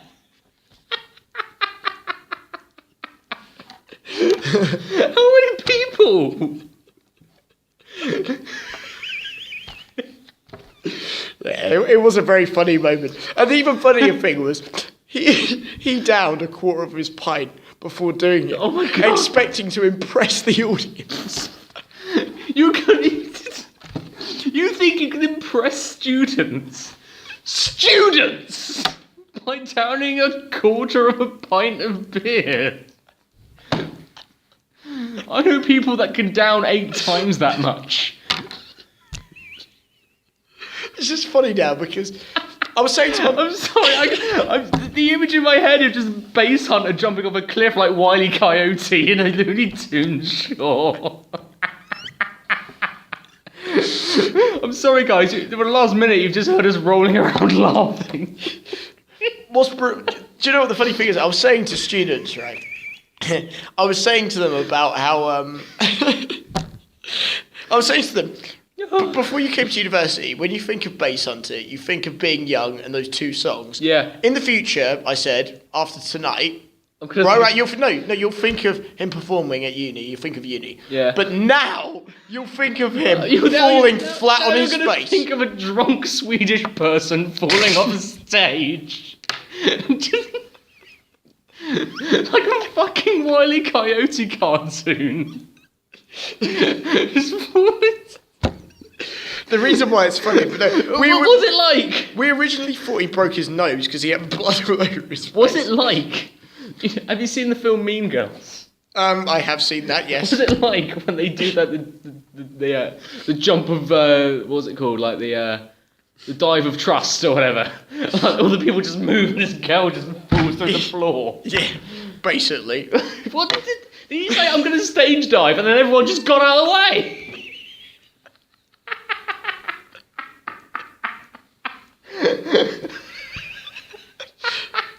Just to clarify here, people, Matt Mills did not know about this happening. I know. No one told me about this. I've been I've been talking with people all weekend that went to that show, and no one told me Do you know that. why? No, it's because they'd left. He broke his fucking nose. Yeah, he didn't break it. People thought he did, but then apparently he tweeted the next day saying his nose was okay. He could have broke his neck. He's lucky. Oh my god. Lucky Basshunter. If anyone out there has video footage of this, send it to me on Facebook. Send it to me on Facebook now. This is an open invitation. If anyone, anywhere, has any visual footage of Basshunter jumping off a stage and no one picking him up, send it to me now. Do you know what makes it not even funnier? I went to I'm not even going to call it a gig. I went to the event dressed as Iron Man. And I was actually tempted to crowd surf at one point. I thought, me dressed as Iron Man, because it was 2000s themed. Yeah. I was actually tempted to crowd surf because people would be like, look, Iron Man crowd surfing, that looks fun. The thing is, but they might have dropped me the same way they didn't. If they're not going to pick up Basshunter, they're not going to pick you up. The problem is, the thing is though, these crowds aren't that's used. not even the worst thing about it. No, they should pick him up. They should. Yeah, of course they should. No, because the thing is, I'm lucky to say, I have crowd surfed at many gigs, and I have jumped off the joiners stage several times. Yeah. Right? People always catch you. Of course they do. However, because this is a university filled with people who have never seen stuff like that before, yeah, of course they moved. Yeah, of course. Like, they're used to a nightclub night out, and they're not used to someone crowd surfing. The only thing that could have made it worse is if there was one guy that didn't, and he just got flattened by Basshunter. Anyway, shall we now move on to... Can I just make my final point about this? The word you said it was called 2000s night. Yes. That's what it was like touted as everywhere. Yes. As Basshunter, that's got to hurt your ego, because it's basically saying this man was only relevant 10 years ago and is no longer relevant. Do you know what's even more funny about the whole face palm thing? Oh God, go on. He'd been playing around unis for like a month, and it was his last song on his last show. So basically, it could have easily been avoided. You stupid bastard. You stupid Swedish fuck, I love you. Right. Basshunter is our hero, but also villain of the week. That's a new segment we should start, Hero of the Week. Basshunter is the Irrelevant RockCast's first Hero of the Week. Do you know what? I'm actually, when I put this on, when we upload this, I'm definitely going to say we talk about the Basshunter gig. Oh yeah, I'll tell you what, tout it. When we have to promote this on like Facebook, the Irrelevant RockCast talking about Basshunter. For sure. A deep analysis of all his music and all of... I'll tell you what, just to completely, I'll tell you what, because of your state at the moment, Mills. Oh no, I'm alright, I'm fine. I'm alright. Talk about All Hail the Yeti. From Basshunter to All Hail the Yeti. Okay. Give me a second. Okay.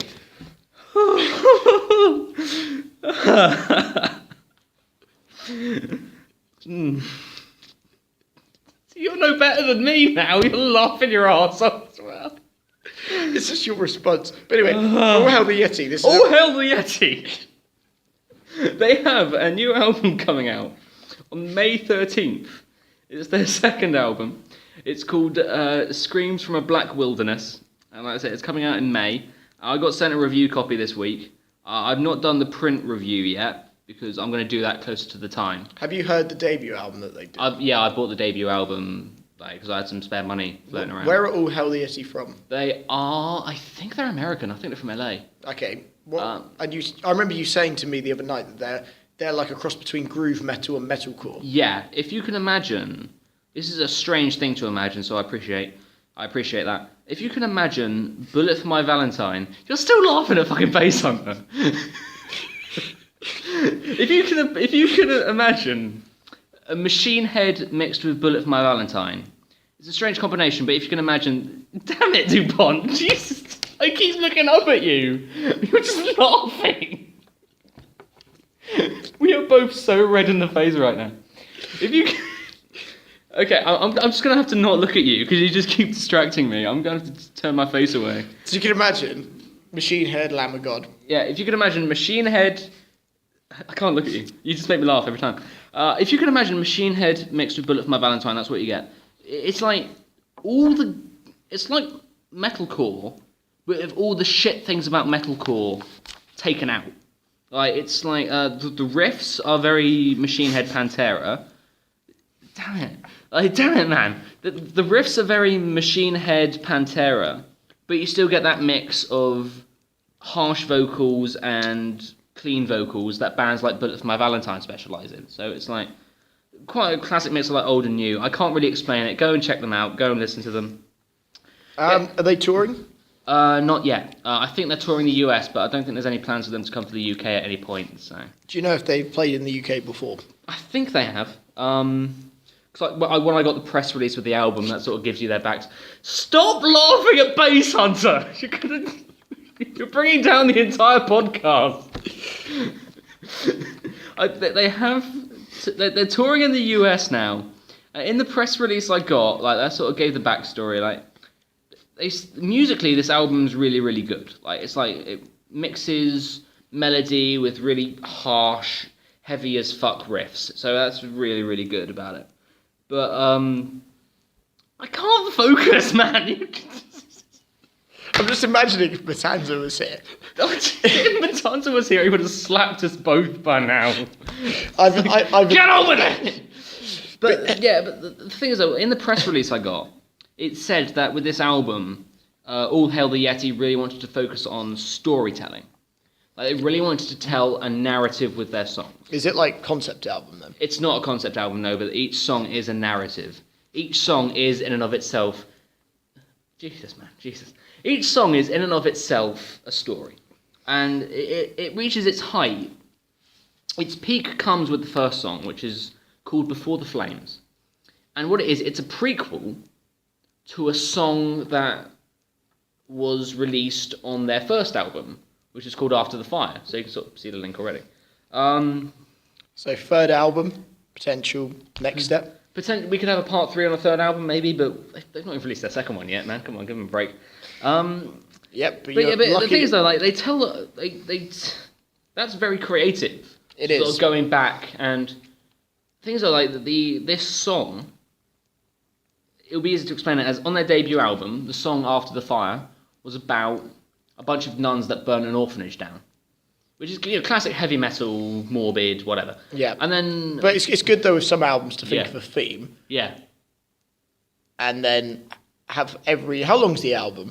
It's not very long. It's about 50 minutes. 50? That's standard. Yeah. I'd say that's standard album length. So on the first album, After the Fire, is about these nuns that burn the orphanage down.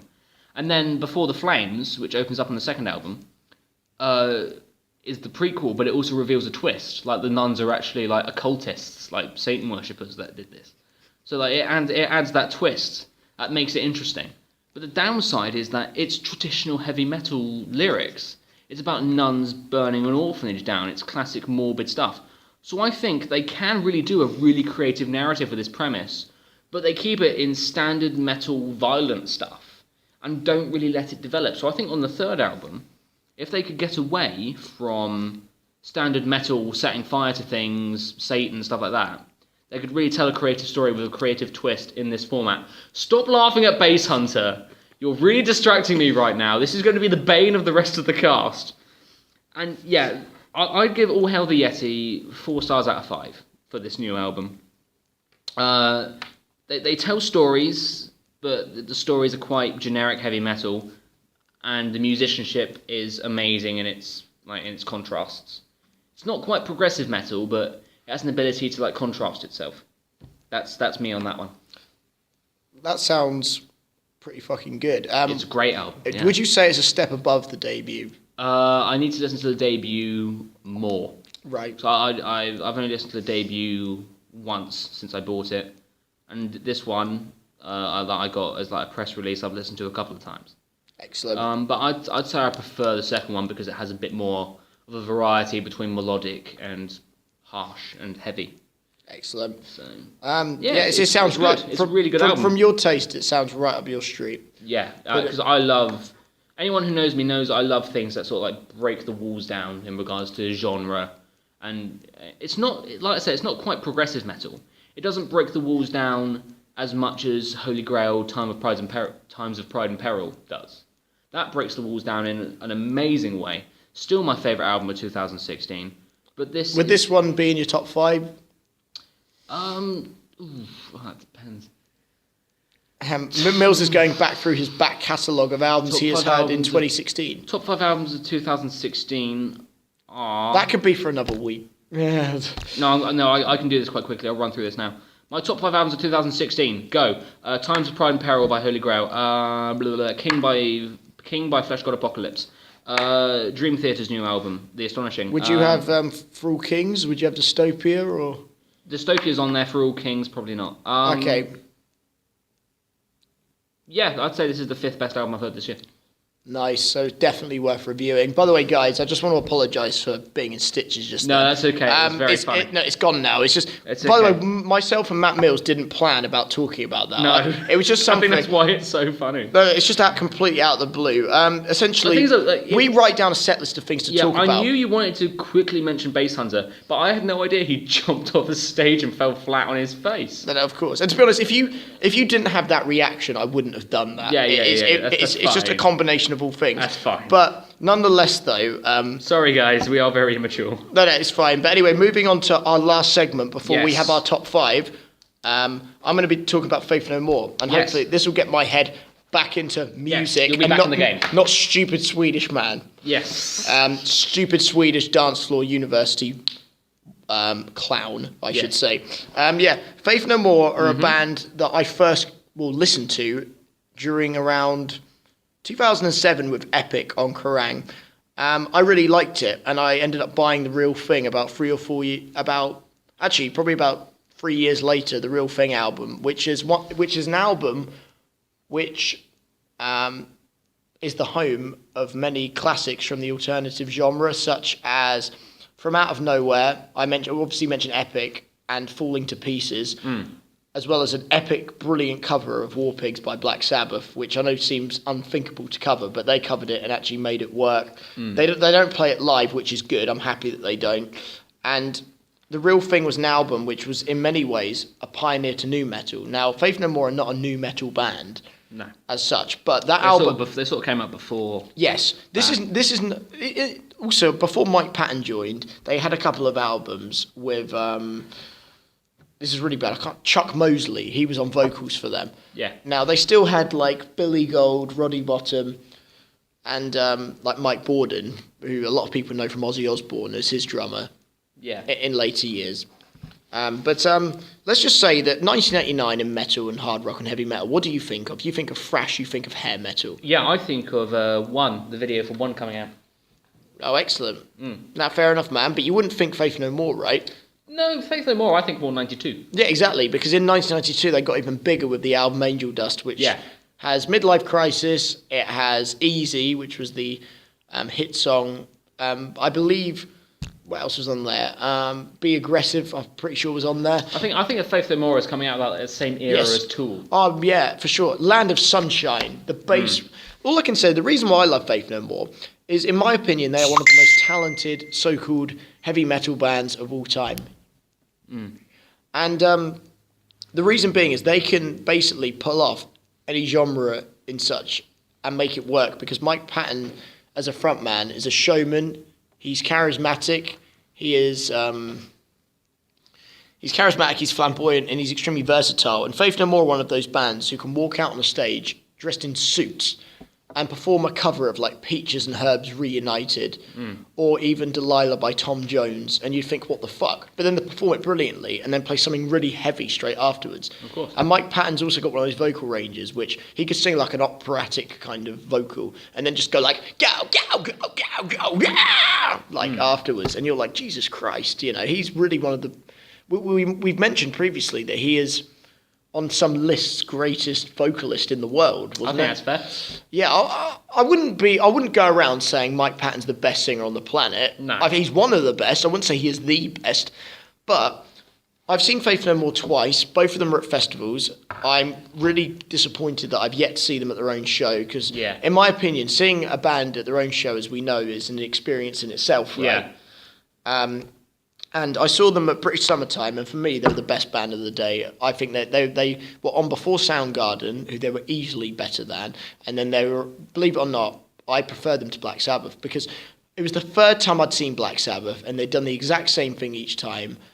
And Faith No More, the first time seeing them, and they played basically everything I wanted to hear, as well as they were support act, dude. They were support act, and they got like a headliner's response. Cool, man. That's always a great sign. And indeed, and also they were brilliant at download. If it wasn't for the fact that Muse were on after them, like Faith No More would blow most headliners off stage, man. It was just because where they had Muse, who to many are the best live band in the world. You know, Muse are probably, I'd say, in the top 10 live bands I've ever seen, for sure. But if it wasn't for Muse, let's just say that as much as I love Kiss, Paul Stanley's voice was shit. If Faith No More were on before Kiss, they would have blown them off stage. Oh, of course. Like which you wouldn't think of with Kiss, but that's just where Paul Stanley is at the moment. But yeah, Faith No More, I think, obviously lots of people know they broke up in 1998, and then they reunited in 2009 when they headlined Download Festival, which is weird to think of now, but they did.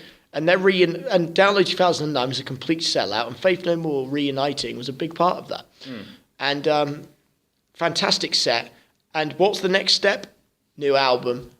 Faith No More did something that System of a Down didn't. Faith No More. They made a new album. Yep, and they kept coming back, you know, and they made a new album which I loved. I loved Sol Invictus. Sol Invictus is a short and sweet album. That was on a lot of top 10s at the end of last year. It was. Top 10 best rock I albums. listened to it and it was a lot better than I thought it was going to be. I thought... because you always think for like when a band hasn't released an album for like as long as Faith No More had. Was it 18 years for Faith No More? Well, it was 1998, so 1998 to 2015. Yeah, 17 years. Yeah, 17 years. When you expect a band to like have not made an album for that length of time, you think, oh, it's just going to be like a crappy comeback album. Music's not going to be very good, but it's going to sell based off the name. Like, so for Faith No More to defy that and actually make a really decent record with Sol Invictus, is fantastic. I love the superhero and motherfucker. A crappy comeback album. No, I totally agree. Like lots of bands have done crappy comeback albums. Yeah, you know, Kiss have done about 15. I can understand why you said that, but they actually, sorry to prove you wrong, they actually haven't. Oh, okay. They've since Kiss had a break of 11 years between studio albums, and the latest album, Monster, was hit and miss, but Sonic Boom in 2009... That's what I'm going from. Okay. Yeah, bands like Europe have made a lot of shitty they had a comeback album last year with, like, wasn't it War of Kings? Yeah, I haven't heard that, but that's because Bag of Bones I thought was boring, which was the album before. But yeah, there's a few, like Whitesnake have done a few. You know, I did actually like Forevermore, but the one before that, Bad to Be Good, was... And even Megadeth have made a few that have been, like... 13 and Super Collider. Yeah, that was a really crappy era. But anyway... but now they have Dystopia and all is right with the world. Indeed, apart from Mr. Fedora. It's in my top 5 favourite albums of this year. It is, and... Which I just listed. A little bonus list. For sure, for all you lovelies out there.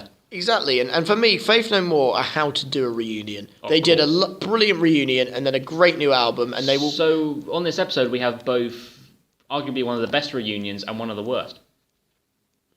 Yes. Yeah. I wouldn't say System's reunion's been a disaster. It's just been unfulfilling. Good. Not as good as everyone thought it was going to be. Yeah, and unfulfilling. Yeah. But business-wise, they're still top of the street. Yeah, of course. Which is the way it is. Do your shtick on Faith No More, and then we can do our top 5 solos. All I can say is this, right? Faith No More as a live act are unlike anything you've seen, if you have yet to see them. They are unlike... You cannot compare them to any band. They are... Okay, people categorise them as an alternative rock band and stuff. Yeah, that's what I've heard. But if you just love music, performing, eccentricity, and originality, they are the perfect metal band to many. And even though Mills doesn't know that much about them, compared to I do, he still appreciates them. And you know... And of course, I do...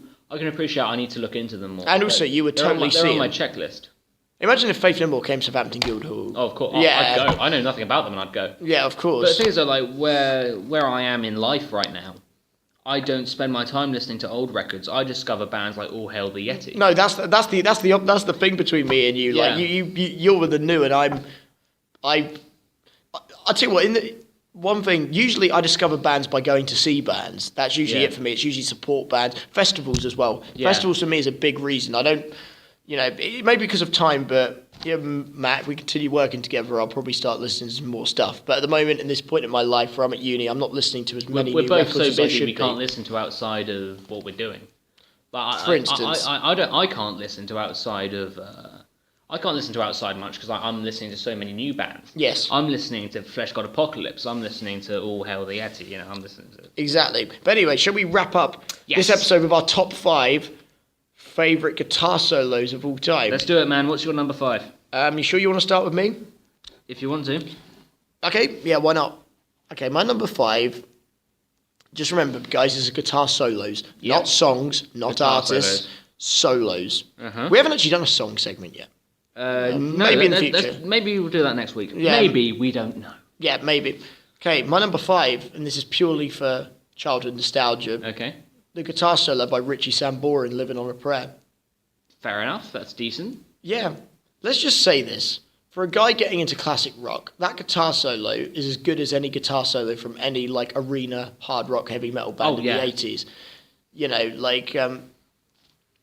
People forget about the guitar solo just because.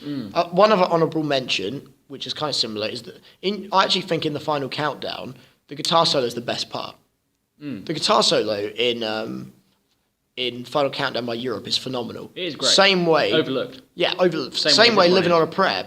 When people think of Living on a Prayer, they think of the talk box. They think of the huge chorus. Yeah. The guitar solo, few people think of, but I do.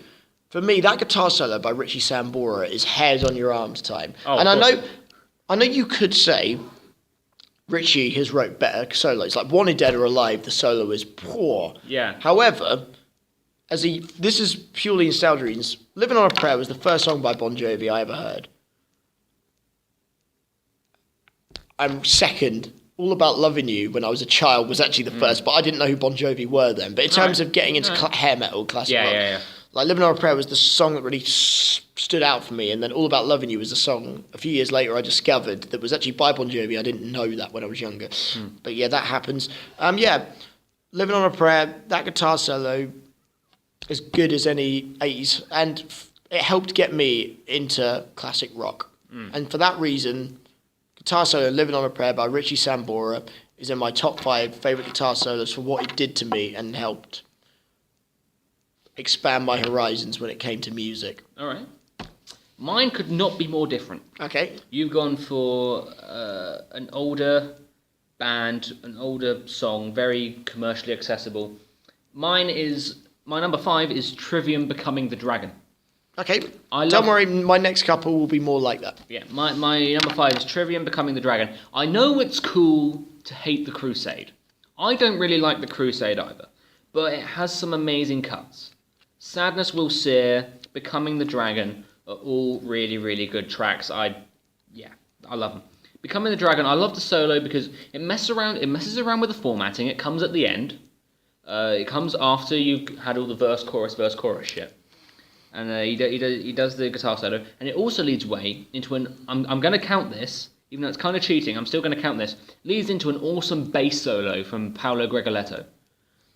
So you got this amazing guitar solo from Heafy and Bewley that leads into Gregoletto's bass solo. I think just all of that combined makes an amazing close to what's actually a fairly epic song. It is very epic. It's about the old folklore of koi swimming up the river and becoming a dragon. That epic imagery really translates into the song, and the solo really sort of caps it off with a lovely cherry on top. It's an epic song, very awesome lyrics, an even better solo at the end, and then a bass solo to close. There is nothing to not like about this song. This is the best song from the Crusade, and I'm glad they started playing it live again. Excellent. Are they going to be playing it in Portsmouth, do you think? They better be. Okay. They've leaked some of the set list. I think Becoming the Dragon is on it. I haven't heard the Crusade in a very long time, so I can't remember that song. The thing is, I actually don't mind the Crusade. The first 2 songs I hate. Okay. The first 2 songs are crap. After... Are you a fan of Anthem? Anthem's okay. It's pretty... nah. Because they've got that back in the set. They dropped it for years just because of. I'd rather have Becoming the Dragon in the set than Anthem. Anthem is what broke the German market for them. Also, Anthem is actually their highest charting UK single. Really? Yeah, it's their only song that has got in the UK top 40. Fair enough. Yeah, like I'm on about I think Becoming the Dragon's better. You know, of course. I think structurally it messes around a little bit. Has that awesome outro with the solo and the bass solo in it. Mm-hmm. And Crusade, it doesn't deserve as much flack as it gets. It's not good, but it doesn't deserve to be shunned and hated. And when I interview Corey Bewley from Trivium at the end of this month, I am going to be talking to him about the 10th anniversary of the Crusade, just because I want to pick his brains about his opinion on that album and why it's so hated. Got you. Your number 4, Mr. DuPont. Beast and the Harlot. Ah, okay. Is that in your list? Beast on the Harlot. There is no Avenged Sevenfold on my list or even in my honourable mentions. Okay, yeah, that's my favourite. I love Avenged Sevenfold, and so do I. That's the opening track of City of Evil album, first single. Actually, or was it the first single? I think it was the first single. Yeah, and that's the first song by them I ever heard. Yeah. And it was the guitar solo that got me. To be honest, that guitar solo got me into Avenged Sevenfold. Full stop. Fair enough. Because like a lot of this is nostalgia, my list or whatever, but that's what guitar solos do to you. And for me, that song and that video, because I remember at that time I was really getting into Iron Maiden and Metallica around 05, 06, and that video was being played on Scuzz a lot. I always remember the girl's face getting like crumbling at the end. Yeah, and M Shadow's vision changes. 1 second he's wearing the specs, and next minute he's not. I found that really cool. That shows showman. You know, I'm a big fan of frontmen, and M Shadows, as we know, is as good as anyone. I know we're here to talk about guitar solos, but just the speed. That guitar solo in that song combines speed and melody, and seeing at Download 2014, seeing Sinister Gates. This is really bad. I'm pretty sure Sinister Gates plays it because they might both play it, but I don't think Zach Vengeance actually does many of the solos. Got you. It would most likely be Sinister Gates. Seeing Sinister Gates playing that solo live was out of this world. Out of this world good. And for me, it's that solo you can almost sing along to. Yeah, that's a sign of a great solo.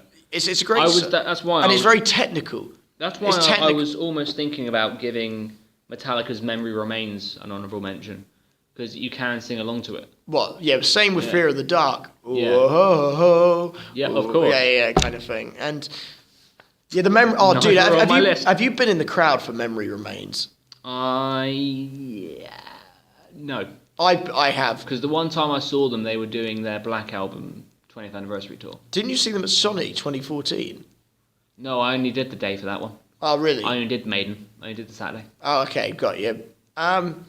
Yeah, I've seen Metallica 3 times, and I've only seen them once. Yeah, and the what I was going to say was the first time I saw them, Sonic 2011, they played Memory Remains. I'm not sure if you've seen the footage. This was the Big 4 show. Yeah.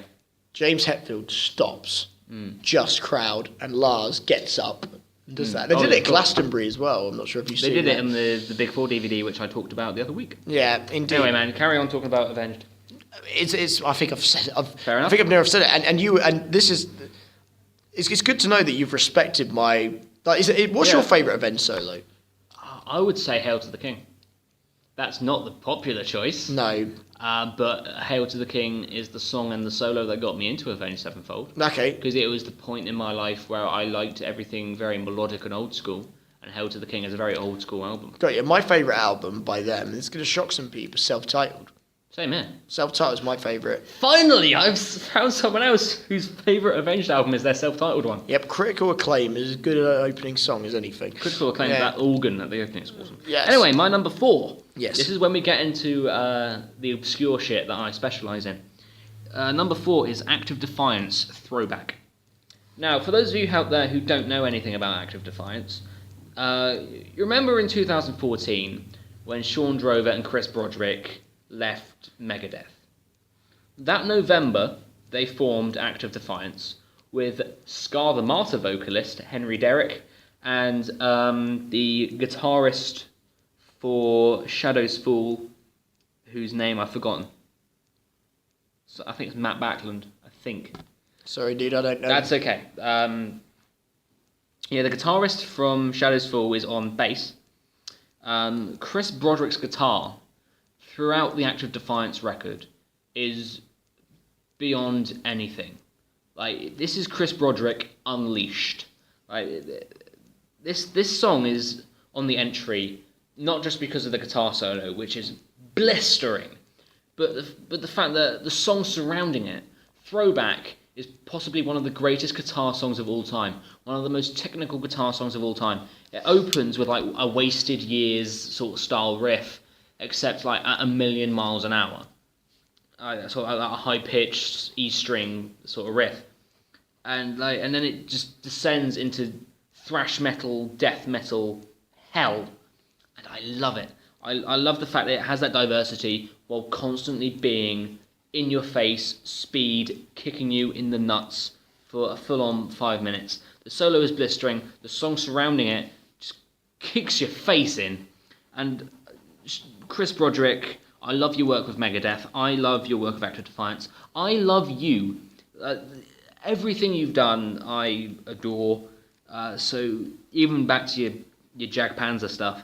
I've got a friend who's met him. Oh, No. I want to meet Chris Broderick so bad. Act of Defiance, come to the UK. Please, we need you. I reckon Dave Mustaine is arguably the reason he left. He probably just had enough of him. Yeah, well, I think him leaving Megadeth was born out of like frustration with the fact that he didn't have that creativity that he now has in Act of Defiance. And the Act of Defiance record is probably better than any Megadeth album that's come out since Endgame. Maybe Endgame, maybe even Countdown. Maybe even Countdown. All right, dude, that actually leads me on to my number 3 very nicely. Oh, is it Megadeth? Yes, Holy Wars. Oh, yeah. I'll tell you something. Yeah. One of my honourable mentions is Hangar 18. Okay, which is the song after. Yeah. So anyway, man, you do your shtick. Yeah, I just that Holy Wars is one of the greatest heavy metal songs ever written. Yeah, I agree. I know that you prefer Hangar. I love Hangar. But no, I prefer the solo in Hangar, but as a song, I prefer Holy Wars. For me, it's just the end of the solo. Yeah. Down, down, down, down, down, down, down, down, kill the cracks and like that. That for me is metal. That's brilliant. Yeah.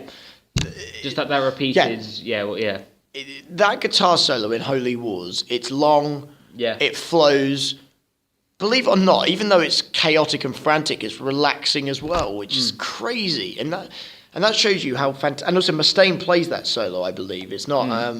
The guy at the time on guitar was Marty Friedman. Marty Friedman. Yeah. When I've seen the Megadeth, Mustaine's played that solo. Yeah, he does actually. Yeah, just that song in general, and for me that. Actually, no, I'm gonna have to go back on my own word. I actually do prefer Hangar 18. I'm have to go What back don't you mean Holy Wars? No, I prefer Hangar 18. Actually, I'm gonna have to go back on myself. Okay. I do prefer Hangar 18. Got you. Yeah, Holy Wars, the Punishment Due guitar solo, for me is my favourite guitar solo out of all of the Big Four, which is why it's the only Big Four song in my list. I'm done with the Big Four now as well. Actually, in my list. That's because they're not on there. Yeah, none of the Big Four are on my list. Got you. Is that blasphemy? Probably. It's up to you, man. It's your list, you know. And come fight me, listeners. Yeah. To me, but the thing is with your list, the only band that you mention in most of your list is Trivium. Yeah. Apart from that. Well, that's going to change by the end of this list. Okay, moving on then. My number 3 is Reign of Fury with Faustian Mastery. Now, Reign of Fury are an amazing new thrash metal band from England. Probably the best British thrash out there right now. Savage Messiah might give them a run for their money, but the best British thrash metal coming out right now is coming from Reign of Fury. A lot of people listening to this might not know that much about Reign of Fury, but go and listen to them. You will not regret it. Listen to Faustian Mastery. It is 9 minutes of insane guitar work. I said before, Throwback is one of the best guitar songs I've ever heard. Falchion Mastery is the best guitar song I've ever heard, period. 9 minutes of pure thrash. There are about 1 million solos in it, and I love all of them. They're melodic, and in between them you have these amazing classic thrash metal like open E strings, and like they all fit together really well. They're all really melodic. They all stretch out really well. They pad the song really well. None of them feel unnecessary. And I love this song. It's my favourite Reign of Fury song. My opinion, the best guitar song possibly ever. And the million solos that are on it just get better and better and better and better and better. They might not be long, but they fit the song so well. They're amazing. I love them. I love Reign of Fury. Shout out to Reign of Fury. I love you guys. Excellent. Unfortunately, that song I've not heard. Link it to me, man. I'll send it to you. You've got to hear Reign of Fury. I love them. Excellent. My number 2 is actually by a band and song that was mentioned on last week's podcast. From Scream Own Fire, Take It Out On Me by Bullet for My Valentine. Okay.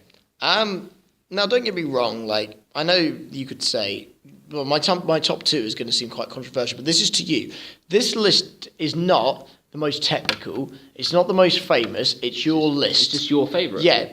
Yeah. And for me, I have no problem with it. Yeah. And the build-up, you know, the dun dun dun dun dun dun dun dun down down down down down. I thought you were doing Jaws for a second then. No. No Jaws. What's it? Down, down, down, down. I know it's very simple, but it's the way it sounds. I've not heard this album in such a long time. Okay, I'll tell you what, Mill.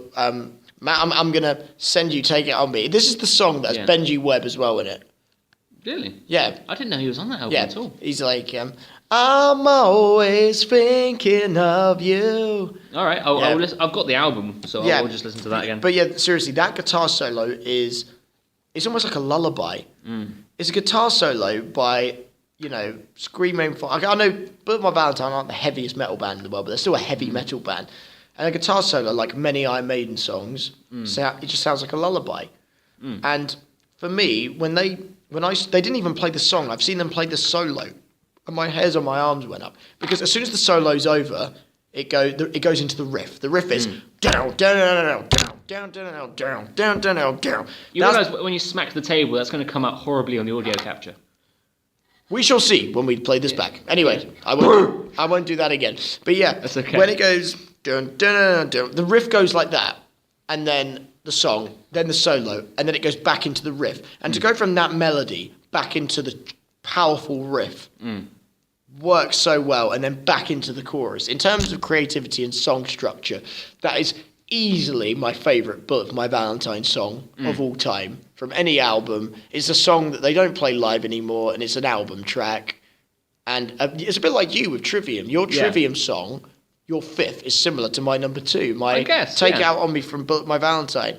I'd like to hear your Trivium one if you could send it to me later. But anyway, have you not heard Becoming the Dragon? No, I have heard it. I just haven't heard The Crusade in about 7 years. That's fair enough. So it's what it is. But anyway, do you mind telling me your number 2, please? My number 2, I would love to tell you my number 2. I'm surprised you haven't mentioned this one yet. Okay. This is Machine Head Halo. Because that is probably my favourite groove metal track ever. The solo is awesome. The solo is fantastic. Like the entire bridge of that song takes up such an amount of time, but it doesn't ever feel tired. Like it's an amazing bridge. Like there are 2 solos in this song. Obviously, you got the first quote unquote proper solo, which is I've forgotten his name. Phil Demmel, that's his name. Which is Phil Demmel really going to town, really shredding. It's amazing. But the second solo is why it's in this list. Like it's it might not even count as a solo, but it's the rehash of the chorus riff. It's like da da da da da da da da da da da da da da, and like I love that. It's the most epic thing I think I've ever heard musically. Yeah. And is that your favourite song in general on the Blackening? That's my favourite song by Machine Head. altogether. Nice one. Yeah, like that second solo that leads into the final chorus. I love it. I get goosebumps just thinking about it. Like, I can't commit to words what this solo means to me. I've seen it performed live. I've seen it on like live footage. It kills me inside that I've not seen Machine Head live. Oh, it destroys me inside. Because they're one of my favourite bands of all time. Dude, where were you in Portsmouth in 2014 on Bloodstones and Diamonds? Are you kidding me? Yeah, I went to that. Oh my god! How did I miss that? Yeah, that was yeah, that was December 2014. Oh my god, that's just when I was getting into them. Shit. Don't worry, they All are. right. I think they are touring again. Yeah, but the closest they're coming is London. I can't afford it. Oh, fair enough. At least you're honest. By the way, just out of curiosity, I'm about to say my number one. Yeah. And yes, they did play Halo in that show, so sorry to make you... They encore song. But what I was going to say... actually, I'll say it just before you say it. Because I have a feeling what your number one is. Or band, anyway. Okay, my number one.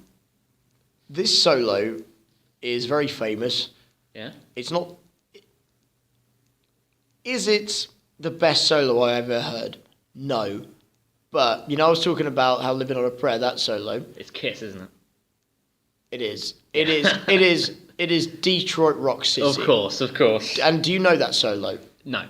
It's the one that goes down, down, down, down, down, down, down. Oh yeah. Yeah, I've heard that many times. Yeah, many times because it's very famous, iconic, and good.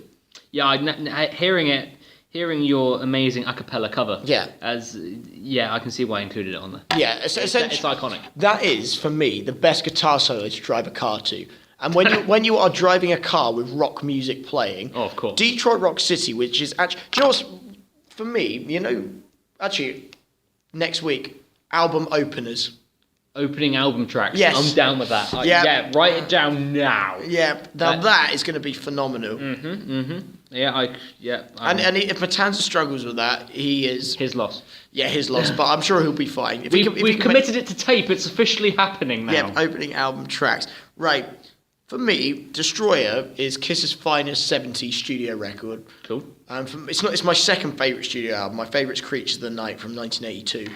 But 1976 Destroyer album.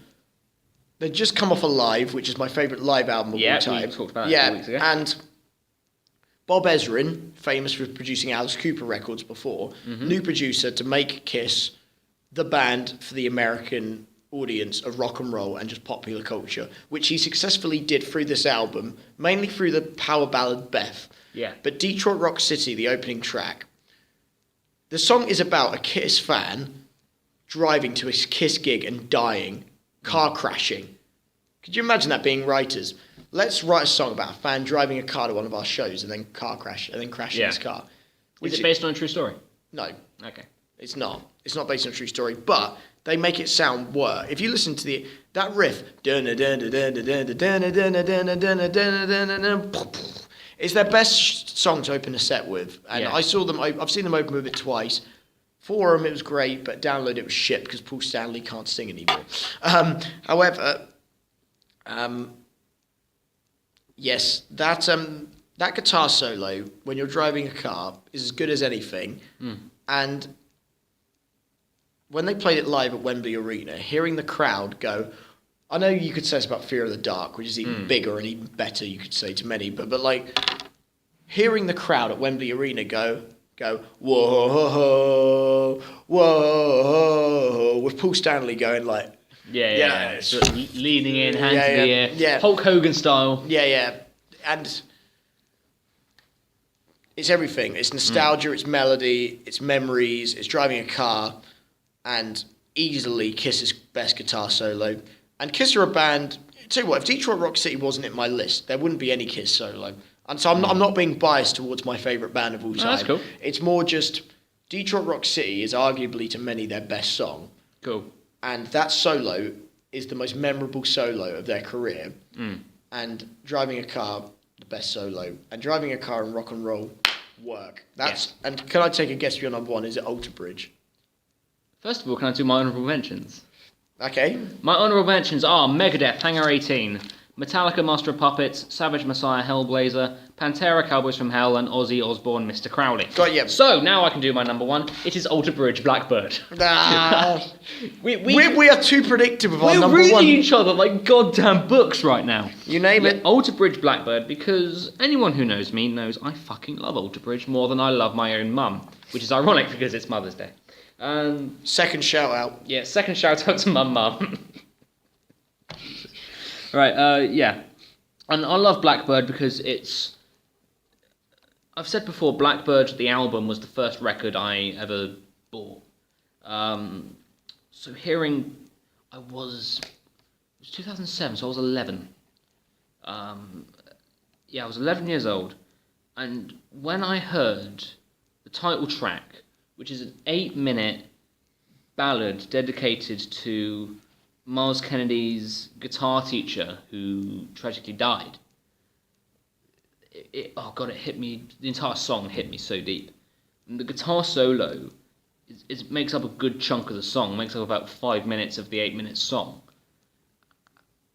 I'm honestly, thinking about it makes me speechless. That's how much I love it. I can't even describe why I love it, because it's just that it means so much to me. Technically, it's amazing. The way Miles Kennedy and Mark Tremonti can duel on the guitar, having that deeper meaning to it, dedicated to Miles Kennedy's fallen guitar teacher, adds to it. The fact that I was only 11, I'd never felt this way about a song before. I did not know music could make me feel the feelings that this solo was making me feel. Oh, it definitely can. It made me happy. It made me feel happy. It made me feel pumped and hyped, but it also made me feel sad. Made me lament. It made me. It's so like this solo, the guitar work in this song did, and to this day makes me feel so many contrasting emotions. It has power over me. The entire song, but especially the solo, has power over me, the likes of which no song since has ever achieved. I'm sounding like such a gushing fanboy right now, but you can imagine me being 11, listening to like my crappy budget CD player with Alter Bridge in there, and just memories, man. No, of course. And it's a song they continue to play live even they today. still play it live. I love them for that. It's just, and it is the title track of their second album, and probably their most famous album, because they played the most songs from it live, even to this day, even on the Fortress tour. It's perfect. It's a perfect album. This is a perfect song. Mm-hmm. I love perfect solo. The solo is the most perfect part about this entire album. It's the most perfect solo I've ever heard. I love it. I can't it is a very good solo. In words how much I adore this solo, how much I adore this song, how much I adore that album, how much I adore the band. I can't begin to comprehend. Well, hopefully, in 2017, I'm speechless. 2017, they'll be back in the UK. Of course they will. And you never know. You could even say potentially a 2016 December arena tour, maybe. Because the new album's coming out this year. Well, it is. That's what I mean. They could be touring either late this year. The first place they come to after they release an album is always the UK. Because they're bigger in this country. They're bigger over here. They're not that big in America, which is a fucking crime. Do you know what's weird? They've got smaller with every album. Their debut album, off the back of Creed, was their biggest selling. But the thing is, though, it was the biggest selling, but the critics ripped into it because it was too Creed. It sounded too much like Creed. But they changed, though. I still love that album. And then they got... In Loving Memory is beautiful. In Loving Memory is amazing. Metalingus is good. And well. Broken Wings. Broken Wings is amazing. Broken Wings at Wembley was awesome. Oh, yes. Yes. And also, Both I quite like Open Your Eyes. Open Your Eyes is okay. Yeah. On and on this path alone, I know that day will come. Can I just exemplify how much Alter Bridge meant to me when I was 11 going through to 15. They were the only thing I listened to just because I loved it that much. Excellent. I just want to exemplify how much they meant to me. When I was 15, I told all my mates at secondary school that Miles Kennedy was my cousin. Was that your inner stand-up happening? No, well, no, it was a stark lie, and I had no reason to tell it. Yeah. But I just loved it. And they believed you. Yeah, because they thought like, oh, if he was going to lie about it, he'd pick a massive band like Metallica. Yeah, that's immaturity for you. Yeah, like on their behalf, I mean. Immaturity from me. Like, I don't even know why I said it. No, from all of you.